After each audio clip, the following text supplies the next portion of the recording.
ఓ సంపన్న మాలలారా వెన్నుపోటు మానుకొండిరా, అరే మా వాట పొందే కాడా మీ మాల బుద్ధి మార్చుకోండిరా. మాల బుద్ధి అనేది మాత్రం నేను రాసిన. పర్టికులర్గా నేను ఎందుకు మాల బుద్ధి అని రాయాల్సి వచ్చిందంటే వాళ్ళు మాదిగలకు అన్యాయం జరుగుతుందని వారి పక్షాన కలమెత్తిరు గళమెత్తిరు, మళ్ళీ నిర్బంధానికి కూడా గురవుతున్నారు, కేసులు పెట్టించుకుంటున్నారు. మీరు ఏందన్న అసలు ఈ గొడవ అంతే? వర్గీకరణ మాదిగ ఉపకులాలు కోరుకునేది మాలల నుంచి విడిపోవడంలో భాగం కాదు. ఎవరి వాటా వాళ్ళు తీసుకొని అంబేద్కర్ కోరుకున్నటువంటి సమన్యాయం, సామాజిక న్యాయం ఇది ఎట్లా కొనసాగుతుంది అనేటువంటి పాయింట్ ఆఫ్ లో ఏబిసిడి వర్గీకరణ జరుగుతుంది. ఇది అర్థం కాక ఎందుకు ఇంతగా అడ్డుకుంటున్నారు? కలిసి ఉంటే తింటున్నది వాళ్ళు. 59 కులాలకు చెందవలసినటువంటి వర్గీకరణ ఫలాలు కేవలం మాలలు మాత్రమే తింటున్నారు. కాబట్టి ఇప్పటి సంధి అది లెక్క పంచితే ఏబిసిడి చేస్తే గనక అక్కడ రేవంత్ రెడ్డి అనేటువంటి ముఖ్యమంత్రిని, కాంగ్రెస్ పార్టీ అనేటువంటి రాహుల్ గాంధీని వీళ్ళెవ్వరిని కూడా పట్టించుకోకుండా, లెక్క చేయకుండా నీ పార్టీ ఎంత నువ్వెంత అనే రీతిలో కోట్ల రూపాయలు ఖర్చు పెట్టి మరి చంద్రబాబు నాయుడు తన ఎక్కడైతే మాలలు మాదిగల ఐక్యమైతే ఎక్కడ రాజ్యాధికారం వాళ్ళు సొంతం చేసుకుంటారో అని పుల్లబెట్టడం కోసం ఆయన మొదలుపెట్టిన మంట ఇదంతా కూడా. చంద్రబాబు లాంటి వాళ్ళు గొడవలు పెట్టున్నా కూడా అధిక శాతం ఉన్నటువంటి బీసీలంతా ఏం తలగలేనులారా. మాల మాదిగోళ్ళు ఎంత మొగోళ్ళు అయితే ఎవరైతే ఎకనామికల్గా సెటిల్డ్ ఉద్యోగాలు ఉన్నాయో వాళ్ళకి అసలు రిజర్వేషన్ కిందకి రారు. వాళ్ళు మాలైన మాదిగలు ఇది జరిగితే రిజర్వేషన్లే లేని ఒక పరిస్థితి వస్తుంది దళిత సామాజిక వర్గానికి. ఇలాంటి గొడవలు ఇట్లనే కులాల మధ్య, ప్రాంతాల మధ్యలో ఇట్లా జరుగుతున్నప్పుడు ఖచ్చితంగా నిజంగానే క్రిమినల్ ఎత్తేసేటువంటి పరిస్థితి దాకా వస్తుంది అంటే తీసుకొస్తారు. ఎందుకు తీసుకొస్తారు? అందులో రేవంత్ రెడ్డి నియంతలకే నియంత, చాలా పెద్ద దిట్ట మనడు. మనిషిని డైవర్ట్ చేయడం చాలా. ప్రజాపాలన అంటారు, ఒప్పుకోరా అన్న మీరు? అది తెలంగాణ అభివృద్ధి అనే పదానికి పాడగట్టే ప్రయత్నంలో ఉన్నాడు. మీకు అనిపిస్తలేనే నా పాట కూడా ఏదో ఎక్కువ వాళ్ళతో అయిపోతుంది, ఈ భుజమో వాళ్ళతో అయిపోతుంది, మళ్ళీ ఫ్యూచర్లో డబ్బులు సంపాదించి మళ్ళీ ఒక ప్రజానాయకుడిగా ఒక గొప్ప అవతారం ఎత్తొచ్చు కదా, అనిపించట్లే మీకు? పాట అనేది మా అమ్మగా భావిస్తున్నాం, దాన్ని ఎట్లా అమ్మ మా అంగట్లకి తీసుకుపోయి ఇలా మా అమ్మ జన్మనిస్తే నాకు ఈ మండేని పొలదండోరా మాదిగా మహాదిగా తెగించి అడుగు ముందుకై మాదిగా మహాదిగా, ఏ పోరుకైన వీర తిలకమైనది డప్పు, ఈ ప్రపంచాన్ని నడిపెను నువ్వు చేసిన చెప్పు, సావోరేవో తేల్చుకోను ఇదే సమయము, వెలివాడల వలపోతలే త్యాగాల గర్భము. నమస్తే, welcome to Magna TV care of KV special talk షోకి స్వాగతం. ప్రభుత్వం ఏదైనా ప్రజల గొంతుకు ఎత్తడుతాను, పాట రూపంలో ప్రభుత్వ వ్యతిరేక విధానాలన్నింటినీ ప్రశ్నిస్తాడు. ఆ పాట మీద, ఆ కలం మీద, గళం మీద ఎన్నో నిర్బంధాలు. యూట్యూబ్ ఛానల్ ద్వారా వెళ్ళినా కూడా వాటి మీద కూడా స్ట్రైక్స్. అయినా ఎక్కడ అడుగు వెనక్కి వేయకుండా, వ్యక్తి పూజకు తావు లేకుండా, సామాజిక ప్రయోజనాలే లక్ష్యంగా పాటగా మాటగా సాగుతున్న సుక్క రామ్ నర్సయ్య ఈరోజు మనతో పాటు ఉన్నారు. ఆలస్యం చేయకుండా అన్నతో మాట్లాడదాం. నమస్తే అన్న. నమస్తే. థ్యాంక్ యూ సో మచ్ అన్న. ఫస్ట్ ఆఫ్ ఆల్ మీ పాటని ఇష్టపడని వాళ్ళు ఉండరు. ఎటువైపు వాళ్ళని ఒక గొప్ప స్టాండ్ ఎంచుకునే వ్యక్తి మీరు. ఎప్పుడు వ్యక్తి పూజ చూడలేదు మిమ్మల్ని మీలో. ఇదే క్రమంలో ఒకప్పుడు మీరు వ్యతిరేకంగా పాటలు రాసిన మందకృష్ణ మాదిగ గారికి ఇప్పుడు మాలా మాదిగగా విడిపోయి కొట్లాడుకుంటున్న ఎస్సీ వర్గీకరణ నేపథ్యంలో మాదిగలకు అన్యాయం జరుగుతుందని వారి పక్షాన కలమెత్తిరు గళమెత్తిరు, మళ్ళీ నిర్బంధానికి కూడా గురవుతున్నారు, కేసులు పెట్టించుకుంటున్నారు. మీరు ఏందన్న అసలు ఈ గొడవ అంతేంది? అంటే మాదిగల నుంచి మాలల్ని విడగొట్టడము, మాలల నుంచి మాదిగల్ని విడగొట్టడం అనేటువంటి ఉద్దేశం కాదు ఏబిసిడి వర్గీకరణ. ముఖ్యంగా ఇక్కడ మాదిగ ఉపకులాలు కావచ్చు, మాల ఉపకులాలు కావచ్చు. ఫస్ట్ వీళ్ళ మధ్య అసలు ఏబిసిడి వర్గీకరణ ఎందుకు వద్దా అనేది మాలలు చెప్పాలి. కోట్ల రూపాయలు ఖర్చు పెట్టి మొన్న సభ పెట్టారు. ఈ మందకృష్ణుని తిట్టడం, లేకపోతే ఆ మాదిగ కులాన్ని తిట్టడం, లేకపోతే అందులో నాసంటాడు ఎవడన్నా వాస్తవం మాట్లాడు ఉంటే వాణ్ణి తిట్టడం, వీళ్ళు నాలుకలు కోస్తాం వీటికలు కోస్తాం అనుకునేటోళ్ళు, వీళ్ళంతా మాట్లాడేటోళ్ళు అంతా. వీళ్ళకు అంటే మాట్లాడేటప్పుడు కూడా ఎంతో కొంత వాళ్ళు చదువుకొని ఉన్నారు. నేనంటే చదువుకోలే, కానీ చదువుకున్నప్పుడు సోయి అనేది కొంచెం ఉండాలి. వర్గీకరణ ఎందుకు వద్దు అనే దానిపైన వాళ్ళు క్లియర్గా చెప్పగలగాలి. కానీ అక్కడ సభ పెట్టింది మేము ఇంతమంది ఉన్నాం అని చెప్పి 4 రాష్ట్రాలకి వెళ్ళి పిలిపించుకొని ఇక్కడ ఒక సభ పెట్టుకునే ప్రయత్నం చేసేది. రెండోటి వర్గీకరణ మాదిగ ఉపకులాలు కోరుకునేది మాలల నుంచి విడిపోవడంలో భాగం కాదు. ఎవరి వాటా వాళ్ళు తీసుకొని అన్నదమ్ములలో కలిసి ఉంటే మన మీద ఎవరైతే ఆధిపత్యం చలాయిస్తున్నటువంటి అగ్రకులాలు అనేటువంటి ఆధిపత్య కులాలు ఏవైతే ఉన్నాయో వాళ్ళ మీద మనం అక్కడి నుంచి విముక్తి కోరుకునేటువంటి సందర్భం దొరుకుతుంది. కానీ ఉన్నది నువ్వే కడుపు నిండా తింటే ఒకటి ఎండి సస్తే ఒకటి నిండి పొరలాడితే అంబేద్కర్ కోరుకున్నటువంటి సమన్యాయం సామాజిక న్యాయం ఇది ఎట్లా కొనసాగుతుంది అనేటువంటి పాయింట్ ఆఫ్ లో ఏబిసిడి వర్గీకరణ జరుగుతుంది. ఇది అర్థం కాక గత 30 సంవత్సరాలుగా అంతకు రాజ్యాంగం మొదలైనప్పటి నుంచి మొదలు పెట్టుకుంటే కూడా ఇప్పటిదాకా ఈ ఎస్సీ ఏబిసిడి వర్గీకరణకు సంబంధించినటువంటి దళిత ఏబిసిడి వర్గీకరణకు సంబంధించింది అప్పటి నుంచి ఇప్పటిదాకా తింటున్నటువంటి మాల ఉపకులాలు ఎవరైతే ఉన్నారో ఇప్పటిదాకా అదనంగా తిన్నటువంటి వాళ్ళు ఇప్పుడు మాల మాదిగ ఉపకులాల వాట కూడా మీరే తిన్నారు కదా. తిన్నారు కాబట్టికనే కదా ఇక ఉన్నది గుంజుకొని పోతే మళ్ళీ ఎట్లా అని. అందుకని ఏమంటారు ఇక్కడ మాదిగలు అంటున్నది ఏంది, మాకు వచ్చే వాట మాత్రమే మాకు ఇవ్వండి. ప్రభుత్వ పరంగా సుప్రీంకోర్టు స్టే ఆర్డర్ ఇచ్చిన తర్వాత ఇంకెవరైనా ఇచ్చేది ఏముంటది కదా. సుప్రీంకోర్టు స్టే ఆర్డర్ ఇచ్చినాక ఇంకేడాపుతారు పోయి. ఈ రాష్ట్రంలో చూసుకున్నా కేంద్రంలో చూసుకున్నా అనేక మార్లు మందకృష్ణని తిట్టడము లేకపోతే ఇంకోరిని తిట్టడమే పనిగా సభలు పెడుతున్నారు మాలలు. అంటే నేను ఒకటే అడుగుతా వాళ్ళని, మీ ఛానల్ వేదిక నేను ఏమంటే వర్గీకరణ ఎందుకు వద్దో చెప్పమని. ఓకే, ఇప్పుడు మీరు ఏదైతే సుప్రీంకోర్టు తీర్పు ఇచ్చిందన్నారో చివరికి సుప్రీంకోర్టు తీర్పు ఇచ్చిన చంద్రచూడ్ కూడా నువ్వు అగ్రవర్ణ కులపోడివి గనక ఇట్లాంటి తీర్పు ఇచ్చినవు, అసలు అందుకే ఆయన చేసిన తప్పే ఇదంతా బాధిస్తున్న మాల మీద వాయిస్లు మీదాకి వచ్చే ఉంటాయి కదా. ఎందుకు మరి ఇప్పుడు వాళ్ళు ఎందుకు వద్దంటున్నారో చెప్తలేరు కానీ మీరు ఎందుకు అనుకుంటున్నారు? అసలు వాళ్ళ ఇన్నర్ ఫీలింగ్ ఏంది? ఎందుకు ఇంతగా అడ్డుకుంటున్నారు? ఎందుకు మాల సింహగర్జనను ఏర్పాటు చేస్తారు? ఎందుకు కాంగ్రెస్ నుంచి వివేక్ గారు కూడా వచ్చి మందకృష్ణ మాదిగ గారి మీద అన్ని రకాల అలిగేషన్స్ తొక్కుకుంటైనా పోతాం కానీ మేమైతే చెయ్యమని ఆయన అంటున్నారు. మీరే మనవాదులు అనేమో మందకృష్ణ గారు అంటే, మనవాదుల చేతిలో ఆయుధమే నువ్వనేమో మాలలందరూ కలిసి మందకృష్ణని అంటున్నారు. ఎందుకు వాళ్ళ ఇంటెన్షన్ ఏమై ఉంటుంది? ఒకటి రా, ఇప్పుడు ఏంటంటే కలిసి ఉంటే తింటున్నది వాళ్ళు సింపుల్గా. ఇప్పుడు కుటుంబం ఉంటుంది, 4 కొడుకులు ఉంటారు, తల్లి తండ్రి ఉంటారు. ఇప్పుడు అందులో ఎవరి మీదనో ఒకరి మీద ప్రేమ అనేది ఉంటుంది తల్లిదండ్రుల విషయానికి వచ్చినప్పుడు. అట్లా 4 పేరు చెప్పి ఒకటి తింటే వాడు జరెట్టైన బలిసే ఉంటాడు, ఉందాగానే ఉంటాడు, అఫీషియల్గానే ఉంటాడు, 4 దోస్తులలో పోయినా లేకపోతే చుట్టాలలో పోయినా గట్టిగానే ఉంటాడు ఆడు. ఎందుకంటే 3 కష్టం చేస్తారు కాబట్టి. ద సేమ్ టైం వర్గీకరణ విషయానికి వచ్చినప్పుడు కూడా వర్గీకరణ సబ్బండ 59 కులాలకు చెందవలసినటువంటి వర్గీకరణ ఫలాలు కేవలం మాలలు మాత్రమే తింటున్నారు కాబట్టి ఇప్పటి సంధి అది లెక్క పంచితే ఏబిసిడి చేస్తే గనక ఎవరి వాటా వాళ్ళకి వెళ్ళిపోతుంది. అప్పుడు ఫర్దర్గా మేమేంది, ఇప్పుడు జనాభా ప్రకారం చూసుకున్న లక్షల కొద్ది ఎక్కువ ఉంటారు మాదిగ ఉపకులాలు. అవును, లక్షల కొద్ది ఎక్కువ ఉంటారు. 7%, 6% అన్నారు కానీ పర్సంటేజ్లో ఏమో మాదిగలు 1% కనిపిస్తున్నారు. కానీ లెక్క తీస్తే లక్షల్లో మాదిగలు ఎక్కువ ఉన్నారు, లక్షల్లో మాలలు తక్కువగా ఉన్నారు. అవునమ్మా. ఇంకోటి నేనేమంటే ఏబిసిడి వల్ల చదువుకోనోనికి ఉద్యోగం ఎట్లా వస్తుంది అని చెప్పి కొంతమంది మాట్లాడుతారు. వాళ్ళు చదువుకోవాలంటే వాని దగ్గర అసలు చదవాలనే స్వేచ్ఛ లేదు కదా. ఇప్పుడు నా ఇంటి పక్కన చదివి జాబ్ కొడితే నాకేమైనా ప్రేమ వస్తుంది, నాకు కూడా అట్లా కావాలని. వాడు చదవపాయి, ఈడు చదవపాయి, ఎవడు చదవపాయి, కొలువాడికి వెళ్ళి వస్తుంది. ఎవరి వాటా వానికి పంచినప్పుడు కుండల భూ ఉంటే తలాయిని తీసుకొని తింటారు సింపుల్గా. కుండల భూ ఉంటే తలాయిని తీసుకొని తింటారు. వాళ్ళది ఏంటంటే కుండ మొత్తం మాకే కావాలనేది వాళ్ళ పాయింట్ ఆఫ్ వ్యూ. నేను అందుకే ప్రతిసారి వాళ్ళని అదే అడుగుతున్న, వర్గీకరణ ఎందుకు వద్దు, మీకు వచ్చిన నష్టం ఏంది. రెండోటి ఇక్కడ ఈ విషయం ఏంటంటే ఈ రాష్ట్ర ముఖ్యమంత్రి అయినటువంటి Revanth Reddy supreme court stay order ఇవ్వగానే మొట్టమొదటిసారిగా 29 రాష్ట్రాల కంటే మొదలు కూడా మేమే చేస్తాం, దీన్ని ఏకీభవిస్తున్నాం అని చెప్పి సానుకూలంగా దానికి మద్దతు పలికారు. మద్దతు పలికినటువంటి సీఎం రేవంత్ రెడ్డి కాంగ్రెస్ పార్టీలో భాగమే అసెంబ్లీ మెంబర్ అయినటువంటి వివేక్ వెంకటస్వామి అక్కడ రేవంత్ రెడ్డి అనేటువంటి ముఖ్యమంత్రిని, కాంగ్రెస్ పార్టీ అనేటువంటి రాహుల్ గాంధీని వీళ్ళెవ్వరిని కూడా పట్టించుకోకుండా లెక్క చేయకుండా నీ పార్టీ ఎంత నువ్వెంత అనే రీతిలో కోట్ల రూపాయలు ఖర్చు పెట్టి మరి మాల సింహగర్జనలు పెడుతున్నాడు. అంటే మీ ప్రభుత్వం అండాదండ లేకుండానే పెడుతున్నాడా? ఖచ్చితంగా డౌట్ పడవలసినటువంటి అంశమే కదమ్మా. ఏదో ఒక యాక్షన్ తీసుకోవాలి కదా.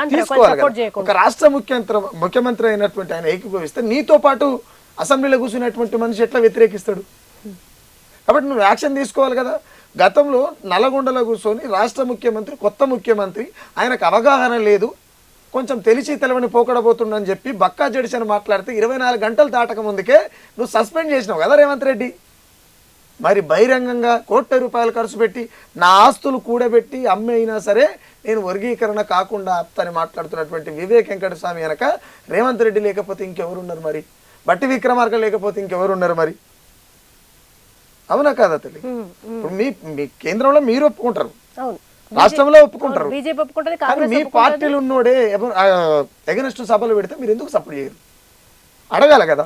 ఈ మాలమాదిగల మధ్యలో జరుగుతున్నటువంటి వర్గీకరణ కొట్లాటలో భాగంగా రాష్ట్ర ప్రభుత్వమైనటువంటి తెలంగాణ ప్రభుత్వాన్ని కాలయాపన చేసేటువంటి భాగంలో కూడా రేవంత్ రెడ్డి ఈ యాత్ర చేస్తుండే. అంతే, రేవంత్ రెడ్డిది కూడా చాలా పెద్ద చిట్టా ఉంటుంది. ఇప్పుడు ఓ సైడ్ బీసీలని, ఓ సైడ్ ఎస్సీలని, ఓ సైడ్ హైడ్రా అని, ఈ 10-11 నెలల టైంలో ఎక్కడ ఏం చేసింది కాంగ్రెస్ ప్రభుత్వం అంటే ఏం లేదు. పంచాయతీలు పెట్టింది, పాత పంచాయతీలు తవ్వింది, అంతే. ఇప్పుడు ఇంకొక వాదన ఏం తెర మీదకి వచ్చిందంటే, చంద్రబాబు నాయుడు తన ఎక్కడైతే మాలలు మాదిగల ఐక్యమైతే ఎక్కడ రాజ్యాధికారం వాళ్ళు సొంతం చేసుకుంటారో అని పుల్లబెట్టడం కోసం ఆయన మొదలుపెట్టిన మంట ఇదంతా కూడా ఈ రావణ కష్టం రగడానికి కారణమైన అయినా ఆయనతో కలిసి కూటమి ప్రభుత్వంలో ఉండే బీజేపీ వీటన్నింటితోటి అంటగాగే మందకృష్ణ మాదిగ కదా మనువాద అంటే బీజేపీతో దోస్తాన చేసిన దానికన్నా ఎక్కువనా, ఇంకా మనవాదులను మమ్మల్ని అంటరేంది, అండ్ మమ్మల్ని అవమానిస్తున్నాడు ప్రతిసారి టార్గెట్ చేసి మాలల్ని మనవాదులు అనడం, ఇవన్నీ మమ్మల్ని ఇంకా దూరం చేసుకున్నట్టే కదా, కలుపుకపోయే కథ లేదు కదా మందకృష్ణ దగ్గర అనేది మాలల మేధావుల వాదన. దీనికి ఏం చెప్తారు? అంటే నేనేమంటున్నామ్మా, కలుపుకపోవాలనేది నువ్వు నేను కలిసి ఉండొచ్చు, పర్వాలేదు, కానీ ఎవరిని వాటా వాడు తిన్న తర్వాత కలిసి ఉందామా వద్దా అనేది ఫర్దర్గా ఆలోచించేది. ఇప్పుడు ఇక్కడ జరుగుతున్నది విడిపోదామనేటువంటి కొట్లాట కాదు, ఎవరిని వాటా వానికి కావాలనేది వర్గీకరణ యొక్క ఉద్దేశం. మాలమాదిగలు వేరు, వాళ్ళు విడిపోవాలని ఎక్కడ కూడా లేదు. కానీ బయటికి అంటే పోట్రే అవుతున్న అంశం ఎట్లా ఉందంటే అదే ఒకటే, మాలలకు చెప్పుకోవడానికి ఏమున్నది, ఏమీ లేదు. అది ఎందుకు వద్దో చెప్పరు, ఎందుకు సభలు పెడుతారో తెలియదు. రాష్ట్రానికి సంబంధమే లేనటువంటి, రాష్ట్రానికి సంబంధం లేనివాడు వచ్చి కూడా తెలంగాణలో వచ్చి మాట్లాడుతుంటారు. ఎవరికి ఎక్కడైనా మాట్లాడే స్వేచ్ఛ ఉంది, మాట్లాడుకోవచ్చు, కానీ మన ఏమంటారు, మన స్తుతిని మతిని మించి మాట్లాడొద్దు కదా. ఎంత పెద్ద హీరో అయితేంది, ప్రజలు సప్పట్లు కొట్టకపోతే నువ్వు జీరో బై. కాబట్టి అది దృష్టిలో పెట్టుకొని మాట్లాడాలి. ఒకవేళ మాలమాదిగలు రిజర్వేషన్ల పుణ్యమా అని చెప్పి బాగుపడితే అధికారంలోకి వస్తారు అనేటువంటి చంద్రబాబు లాంటి వాళ్ళు గొడవలు పెట్టి ఉన్నా కూడా అధిక శాతం ఉన్నటువంటి బీసీలంతా ఏం తలగలేనులారా, ఏం కాదు కదా. ఈ మాలమాదిగల్లో అంత మొగోళ్ళు అయితే రాజ్యాధికారం వీళ్ళకి రాకుండా వాళ్ళకన్నా రావాలి కదా. ఇప్పుడు వీళ్ళే అంత, అంటే నా భాషలో చెప్పాలంటే వీళ్ళే మాలమాదిగోళ్ళే అంత మొగోళ్ళు అయితే మరి బీసీలు అంతా ఏం పని లేదు వాళ్ళకు. ఆల్రెడీ వాళ్ళకి ఏబిసిడి వర్గీకరణ ఉంది భయ్, వాళ్ళు ఐక్యంగా ఉన్నారు. ఆల్రెడీ ఉన్న ఏబిసిడి వర్గీకరణలో భాగంగా మా కులాలు ఎవరి కులాలు ఎన్ని అని చెప్పి కులకరణ ఉద్యమాలు చేసుకుంటూ తిరుగుతున్నారు. మీరు ఇంకా వర్గీకరణ కుండలకాయనే కొట్లాడుకుంటారు. మీరు ఇంకా మీకు సోయిందా? అసలు వర్గీకరణ, రిజర్వేషన్లు ఇవన్నీ కూడా అంబేద్కర్ గారు అంటరానితనం అనే ఒక అస్పృశ్యత అనే బేస్ మీద తీసుకొచ్చారు. ఇప్పుడు అదంతా ఎక్కడున్నది అనే ఒక వాదన వస్తుంది. దీని వెనుక ఇంకొంతమంది వాదన ఏంటంటే ఇది భయంకరమైన ఒక వ్యూహం జరగబోతుంది. క్రిమీ లేయర్ కనుక అప్లై అయితే, అంటే ఎవరైతే ఎకనామికల్గా సెటిల్డో ఉద్యోగాలు ఉన్నాయో వాళ్ళకి అసలు రిజర్వేషన్ కిందకి రారు, వాళ్ళు మాలైనా మాది. ఇది జరిగితే రిజర్వేషన్లే లేని ఒక పరిస్థితి వస్తుంది దళిత సామాజిక వర్గానికి. ఇన్ని భయాలు బయటకు వినిపిస్తున్నాయి అన్న, ఇదే జరిగితే మొత్తానికి లాస్ అవుతారు కదా అందరూ. అంటే ఇంకోటి ఇలాంటి గొడవలు ఇట్లనే కులాల మధ్య ప్రాంతాల మధ్యలో ఇట్లా జరుగుతున్నప్పుడు ఖచ్చితంగా క్రిమినల్ ఎత్తేసేటువంటి ప్రయత్నం జరుగుతుంది. ఎందుకు జరుగుతుంది అని అంటే, రిజర్వేషన్లు అనేది ఎక్కువ తక్కువల మధ్యన భాగమై నడుస్తుంటది, అంతే కదా. అయితే ఇక్కడ విషయం ఏంటి అని అంటే, ప్రజాస్వామ్యం అనేది అందరి చేతిలో ఉన్నప్పుడు ఏ రిజర్వేషన్లు, ఏ ఫైటింగ్లు, ఏ విధ్వంసాలు, ఏ సభలు అవసరం ఉండేవి కదా. ప్రజాస్వామ్యం అనేది అందరి చేతులు ఉంటే మీలాగా నేను కూర్చోగలుగుతా, నాలాగా మీరు కూర్చోగలుగుతారు, మీరు తిన్న తిండి నేను తినగలుగుతా. నిజంగానే క్రిమినల్ ఎత్తేసేటువంటి పరిస్థితి దాకా వస్తుంది అంటే తీసుకొస్తారు. ఎందుకు తీసుకొస్తారు? కాంగ్రెస్ పార్టీ మాలల పార్టీ అని చెప్పి మాలలే మాట్లాడతారు. ఇది ఎంత విచిత్రం నాకేం అర్థం కాలేదు. మరి రాహుల్ గాంధీ ఎడబెట్టుకుంటాడో తలకాయ, ఈ రేవంత్ రెడ్డి ఎడబెట్టుకుంటాడో. మేము ఓట్లు వేస్తే గెలిచింది ఎవరు, మందకృష్ణ మాదిగా బీజేపీకి ఓట్లు వేయించిండు, మాలలు మాత్రం కాంగ్రెస్కే వేసారు. ఒక్క మాల వివేక్ చెప్తే ఓట్లేసి ప్రభుత్వాన్ని నిర్మాణం చేస్తోళ్ళు అయితే 2 సార్లు కల్వకుంట్ల చంద్రశేఖరరావు ఎట్లా గెలిచిండు. అట్లా ఒకవేళ దేశవ్యాప్తంగా ఎవరు మాలలు చెప్పాలనుకుంటే మరి మోడీని ఎట్లా గెలిపించగలిగించారు, చంద్రబాబు నాయుడు ఎట్లా గెలిచిండు, ఇట్లా లెక్క చెప్పుకుంటా పోతే అన్నిటికీ లెక్కలే ఉంటాయి. నేనేమంటున్నా అంటే, కాంగ్రెస్ పార్టీ మాల పార్టీ కాదురా నాయన, మాదిగలు కోరుకున్నటువంటి ఏబిసిడి వర్గీకరణ అంబేద్కర్ చెప్పినటువంటి సామాజిక న్యాయంలో సమభాగమైనటువంటి అంశం కాబట్టి మీరు ఖచ్చితంగా మీరు చేస్తున్న తప్పని చెప్పి రేవంత్ రెడ్డి ఎమ్మటే కళ్ళు తెరిచి ఆ వివేక్ వెంకటస్వామి కావచ్చు, అక్కడ ఉన్నటువంటి ఎవరైతే ఈ తప్పుడు కార్యక్రమాలకు పాల్పడుతున్నారో వాళ్ళని సస్పెండ్ చేసేటువంటి చర్యలు తీసుకోవాలి ఖచ్చితంగా. అవి తీసుకున్నప్పుడు ఇది ఉధృతమవుతుంది. మీరన్నట్టు రిజర్వేషన్లే లేకుండా అది ఎత్తివేసే పరిస్థితికి వస్తుంది. ఎందుకు అని అంటే రాజ్యంలో మీరు క్లియర్గా మనం ఈ 11 నెలల్లో 10-11 నెలల్లో కాలయాపన చేసేటువంటి ప్రయత్నం జరిగింది తప్ప పరిపాలన అనేది జరగలేదు. డైవర్షన్ పాలిటిక్స్ జరుగుతున్నాయి. అందులో రేవంత్ రెడ్డి నియంతలకే నియంత, చాలా పెద్ద దిట్ట మనుడు. మనిషిని డైవర్ట్ చేయడం చాలా అయ్యారు అఫీషియల్, మామూలు అఫీషియల్ కాదు. అయితే ఆయన ఇటు భాగంలో అసలు జరగవలసినటువంటి ప్రజల పరిస్థితి ఏంది? కేవలం ఈ రాష్ట్రంలో మాలమాదిగోలేవురా ప్రజాపాలన అంటారు, ఒప్పుకోరా అన్న మీరు? అది ఇక్కడ ప్రజాపాలనకు 1 year అని సెలబ్రేషన్స్ కూడా జరుగుతున్నాయి అక్కడక్కడ. అన్ని పనికిమాల పాలన, అది ప్రజాపాలన అని ఎవరు చెప్పిన తల్లి మీకు? నాకు అర్థం కాక అడుగుతా. ఇప్పుడు హైడ్రా అని చెప్పి ఇండ్లు గులగొట్టి పెట్టిన తల్లి. అక్కినేని నాగేశ్వరరావు గులగొడితే ఏం కాదు, ఆయనకు 10 గులగొచ్చినా ఏం కాదు. కానీ అక్రమ పర్మిషన్లు గతంలో ఇచ్చింది కాంగ్రెస్ పార్టీ, మొన్నటిదాకా ఇచ్చింది బీఆర్ఎస్ పార్టీ, ఏదేమైనటువంటి ప్రభుత్వం ఇచ్చింది. ప్రభుత్వం అక్రమ నిర్మాణాలకు పర్మిషన్లు ఇచ్చిందంటే అక్రమంగా నిర్మాణం చేసినటువంటి బిల్డర్ ఉన్నాడు, కానీ అక్రమంగా కొనుగోలు చేసినటువంటి ప్రజలు లేరు. భయ్ ఎంతో కొంత సోయి ఉండాలి. కరెక్ట్ పాయింట్ అన్న. పండుగ ఎట్లా చేస్తారా? లోన్ పెట్టుకొని బ్యాంకు రుణాలు ఇచ్చిన తర్వాత అఫీషియల్ కొనుక్కున్నోడిది కూలగొడితే ఆయనది నేరం ఎట్లయితుంది పాపం? నువ్వు ఇంకోటి ఆడు అట్లా అప్పు చేసి మరి కొనుక్కోవడానికి కారణం కూడా నీ ప్రభుత్వానికి సంబంధించినటువంటి స్టాంప్ అక్కడ ఉన్నది కాబట్టికనే. అది అక్రమంగా కొనిపించింది కూడా నువ్వే. అక్రమంగా అది నీ ప్రభుత్వమా లేకపోతే గత ప్రభుత్వమా, ఏదైనా ప్రభుత్వమే అక్రమంగా కొనిపించింది నువ్వే. కానీ వాళ్ళు అక్రమంగా కొన్ని అప్పు చేసి కొనుక్కో, వాళ్ళ ఉసురు ఖచ్చితంగా తలుగుతుంది కదా. అది ఎవరైనా కానీ ఖచ్చితంగా తలుగుతుంది. అది ఎవరైతే అంటే నేనేమంటే ఇలాంటి టైంలో వీళ్ళు 1 year అంటే ప్రజాపాలన పండగలెట్టి చేసుకుంటారేమో. తెలంగాణ అభివృద్ధి అనే పదానికి పాడేగట్టే ప్రయత్నంలో ఉన్నాడు రేవంత్ రెడ్డి, క్లియర్. అంటే అన్న మీరు బీఆర్ఎస్ ప్రభుత్వం ఉన్నప్పుడు ప్రభుత్వానికి దొరల పాలనకు వ్యతిరేకంగా ఎన్నో పాటలు పాడిర్రు. ఒక రకంగా బీఆర్ఎస్ గద్దె దిగాలనే మీ వాదనను గట్టిగా జనానికి తీసుకుపోయారు. ఇప్పుడు కాంగ్రెస్ వచ్చిన తర్వాత మళ్ళీ కాంగ్రెస్ మీద అంటే మీరు కాంగ్రెస్ వస్తే బాగుంటుంది అనుకున్నారా, లేకుంటే మీరు అనుకున్నది ఒకటే వీళ్ళ పాలన ఒకటే అవుతుందా? మళ్ళీ ఎందుకు అసంతృప్తితో ఉన్నారన్న? అంటే నేను ఏమిటంటే మా ఎక్కడున్న ప్రజలు బాగుండాలనేది అంటే నా ఆలోచన. కల్వకుంట్ల చంద్రశేఖరరావు 10 ఏళ్ళు పరిపాలించినప్పటికీ మిగులు బడ్జెట్తో ప్రమాణ స్వీకారం చేసినటువంటి కల్వకుంట్ల చంద్రశేఖరరావు దీపోయే నాటికి ₹1,00,00,000 అప్పుతో దీపోయింది. ఇది అప్పు జరుగుతుంది, రేపటి తరాలకు ముప్పు జరుగుతుంది అని చెప్పి ప్రజలు పసిగట్టి ఎవడైతేంది గుడ్డీని కంటే మెల్లకన్నోడైనా అయ్యమా అని ఊళ్ళలో సామెత ఉంటుంది. ఆ టైప్ అప్ లో ఎవడని చెప్పి రేవంత్ రెడ్డిని గెలిపించి ఆల్టర్నేట్ గా రేవంత్ రెడ్డి అయితేనే బాగుంటుంది అనేది కాదు ఇక్కడ ఫైనల్. ఇప్పుడు ప్రస్తుతానికి బీఆర్ఎస్ మీద వ్యతిరేకత వచ్చింది కనుక ఎవరు ఒకరు కావాలి, ఫర్దర్ గా అయితే కావాలిగా, ఎవరు కావాలి కాబట్టి ఆ టైంలో ఎన్నుకున్నారు. ఎన్నుకున్న తర్వాత మరి చేసిన అప్పులు మాంతే అంటే మానేది లేదు. మరి పుండు మీద కారం చల్లి రాచపుండు లెక్క రాజేసేటువంటి ప్రయత్నం చేసేటువంటి ప్రయత్నంలో ఉన్నాడు రేవంత్ రెడ్డి. కేసీఆర్ ఉన్నప్పుడు ఏ పరమైనటువంటి బాధలు పడ్డారు ప్రజలు, ఇప్పుడు కూడా అదే బాధలు పడతారు. రామనరసింహ అప్పుడు రాస్తాడు, ఇప్పుడు రాస్తాడు. ఎందుకంటే ప్రజలు స్వేచ్ఛగా ఉండేటువంటి వాతావరణం కోరుకుంటారు కాబట్టి. నాకు ప్రభుత్వాలతోని, పార్టీలతోని, కులాలతోని, మతాలతోని ఎవరితోని పని లేదు. ఏది నిజం అనిపిస్తే దాని మీద నిలబడతారు. అన్న పాటను నమ్ముకొని ప్రజల్లోకి పోయిన నాయకులు, కళాకారులు, గాయకులు పాటను నమ్ముకొని మంచిగా లగ్జరీగా సెటిల్ అయ్యారు అన్న. అసలు వీళ్ళు మా ప్రజల గొంతుగా వీళ్ళే అని ఆరాధించిన గొప్ప గొప్ప ప్రజా కళాకారులు కూడా హాయిగా ఈ పార్టీ కాకుండా ఆ పాటను అమ్ముడు వేరు. మీకు బతుకు తెరువు కష్టమే. నేను ఇందాకంటే మీరు 0 కాదు మైనస్ నుంచి స్టార్ట్ చేశారు జీవితాన్ని.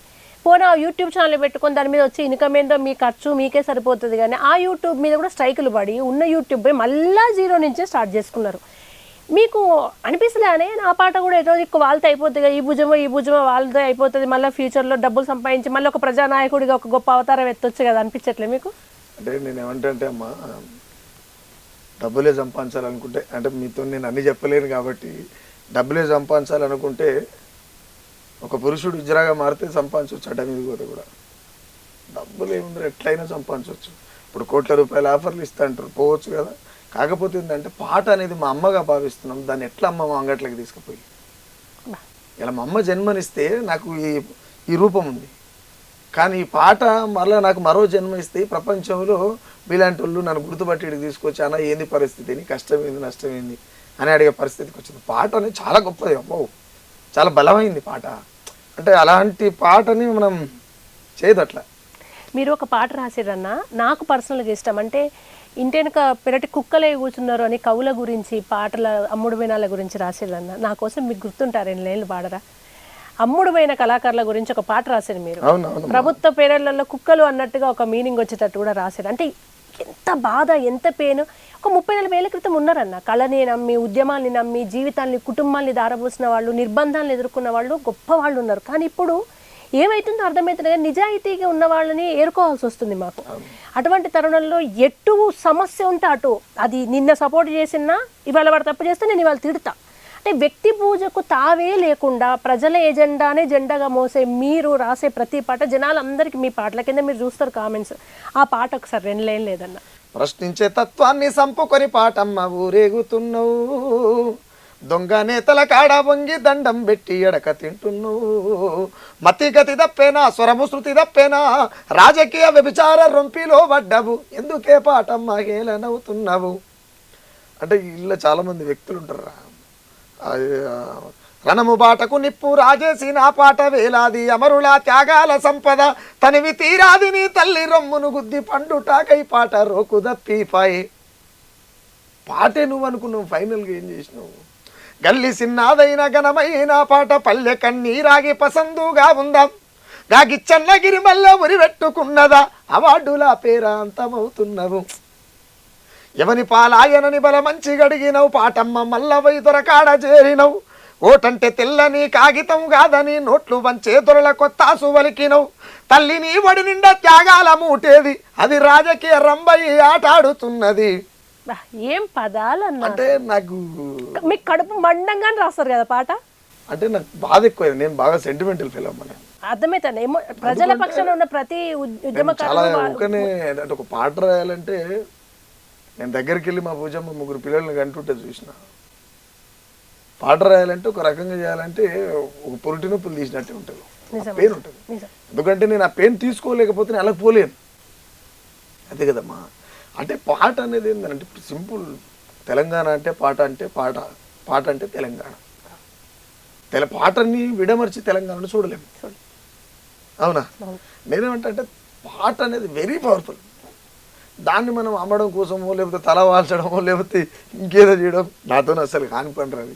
అంటే ఇంకోటి ఏమనంటే, నేను రేపటి నాడు ఏదో రకంగా పిల్లల్ని అయితే చదివేయగలుగుతారా, ఎవరి కాలు పట్టుకునే చదివిస్తా, బట్ నేను అడగతినే బతకగలుగుతా, అది ఉంది మైండ్ అమ్మా. అన్న మీరు పాటే మీకు గుర్తింపునిచ్చింది. ఇవాళ సుఖారాం నర్సేకి ఆ చైర్ మేము ఇచ్చినామంటే పాటే మిమ్మల్ని తీసుకొచ్చి ఇట్లా పల్లకిలో తీసుకొచ్చి కూర్చోబెట్టింది. కానీ ఆ పాటే మీకు నిర్బంధాలు ఇస్తున్నది. మీ మీద కేసులు కూడా పెట్టించింది రీసెంట్గా. మొదటి కేసు వెనుకబడిన సామాజిక వర్గాల గొంతుకై ప్రజలు బాగుండాలి, సమాజ న్యాయం జరగాలని గొంతెత్తిన మీ మీద మీ అన్నదమ్ముల అసంటి మాలలే కేసు పెట్టారు. కొంచెం ఆవేశంతో పాడిర్రు, కొన్ని పదాలు వాళ్ళకు నచ్చలేదా, మీ ఆవేశం నచ్చలేదా, ఏమన్నారన్న? మీకు ఫోన్ చేసేమన్నా? పాట కూడా నేనేం రాయలేదమ్మా, అది ఎర్ర ఉపాలని అన్న రాసిండు. ఓ సంపన్న మాలలారా వెన్ను పోటు మానుకోండిరా, అరే మా వాట పొందే కాడా మీ మాల బుద్ధి మార్చుకోండిరా. మాల బుద్ధి అనేది మాత్రం నేను రాసిన. ఉపాలనేమో మా వాట పొందే కాడా మీ పోటీ బుద్ధి మార్చుకోండిరా, మీ పోటీ బుద్ధి మార్చుకోండి, మాకెందుకు పోటీ పడుతున్నారు, మాది మేము తింటామని ఆయన రాశాడు. పర్టికులర్గా నేను ఎందుకు మాల బుద్ధి అని రాయాల్సి వచ్చిందంటే, వాళ్ళు సుఖరాం నడిచే ఫ్యామిలీ జోలికి రావడం, నువ్వు మా మాల పిల్లని చేసుకున్నావు అనడం, నువ్వు మాల తిండి తింటున్నావు అనడం. ఇప్పుడు మాలకు తిండి ఉన్నప్పుడు బుద్ధి కూడా ఉంటుంది కదా. నువ్వు కులానికి తినే తిండికి ఒక కులాన్ని అంటగడుతున్నావు, చేసే పనికి అయ్యమంటారు కులాన్ని అంటగడుతున్నావు అంటే, నేను అంతకు మించినటువంటి మనవాదులు ఉంటారు. అందులో భాగంగా ఇలా కూడా కులం గుణం ఉంటుంది కదా, కులం ఉన్నది కాబట్టి గుణం కూడా ఉంటుంది కదా అని చెప్పి రాసినారు. ఇప్పుడు మీకు అదే విమర్శన, మీ భార్య మాల మీరు మాదిగా అట్లా సపోర్ట్ చేయాలని. మందకృష్ణ మాదిగ గారి మీద కూడా సేమ్ అలిగేషన్ పడింది. వాళ్ళ అల్లుడిని మాలని తెచ్చుకున్నాడు, మాలలందరినీ మనవాదులు అంటున్నాడు. అంటే ఆయన అల్లుడి దగ్గరకు వచ్చేసరికి మంచిగా అయిపోయింది, మిగతా మాలలు మనవాదులు అని అంటున్నారు. అసలు ఈ మాల మాదిగ వర్గీకరణలో అమ్మ నేను ఒక క్వశ్చన్ చెప్తా, మర్చిపోతాం వల్ల. చనిపోయే నాటికి బాబాసాహెబ్ అంబేద్కర్ ఒక బాబానామని చేసుకున్నాడు, అవును కదా? బాబానోళ్ళ అల్లుడైందా? ఏం కాలేకమ్మా. బాపనోళ్ళకి సపరేట్ రాజ్యాంగం రాసిండా? ఏం రాలేకమ్మా. బాపనోళ్ళు వీళ్ళు మాత్రమే ఫైనల్ అని ఏం చెప్పలే కదమ్మా.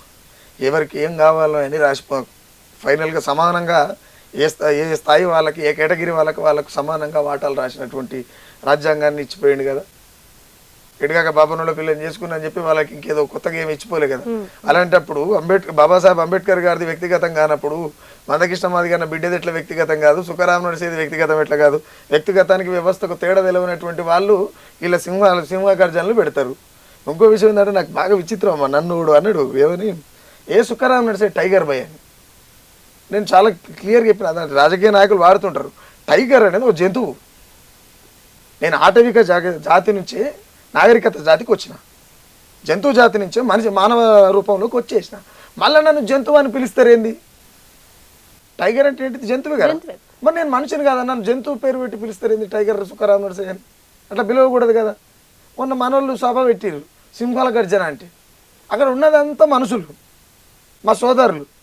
ఈ జంతువుల సభలు పెట్టుడేది నాకు అర్థం కాదు. అంటే ఇప్పుడు ఒకటి అయిపోయింది, వాళ్ళని గొప్పగా పోలాలంటే సింహం, పులి. సింహం అనేది వేటాడి మరి రక్తం పీల్చుకు తాగేది తల్లి, అవునా? వేటే దాని గుణం. ఇంకో ప్రాణం తీసి తినడం దాని పని, అవునా కదా? ఇంకో ప్రాణాన్ని వేటాడి మరి రక్తం తాగేటువంటి పని సింహం చేసేటువంటి పని.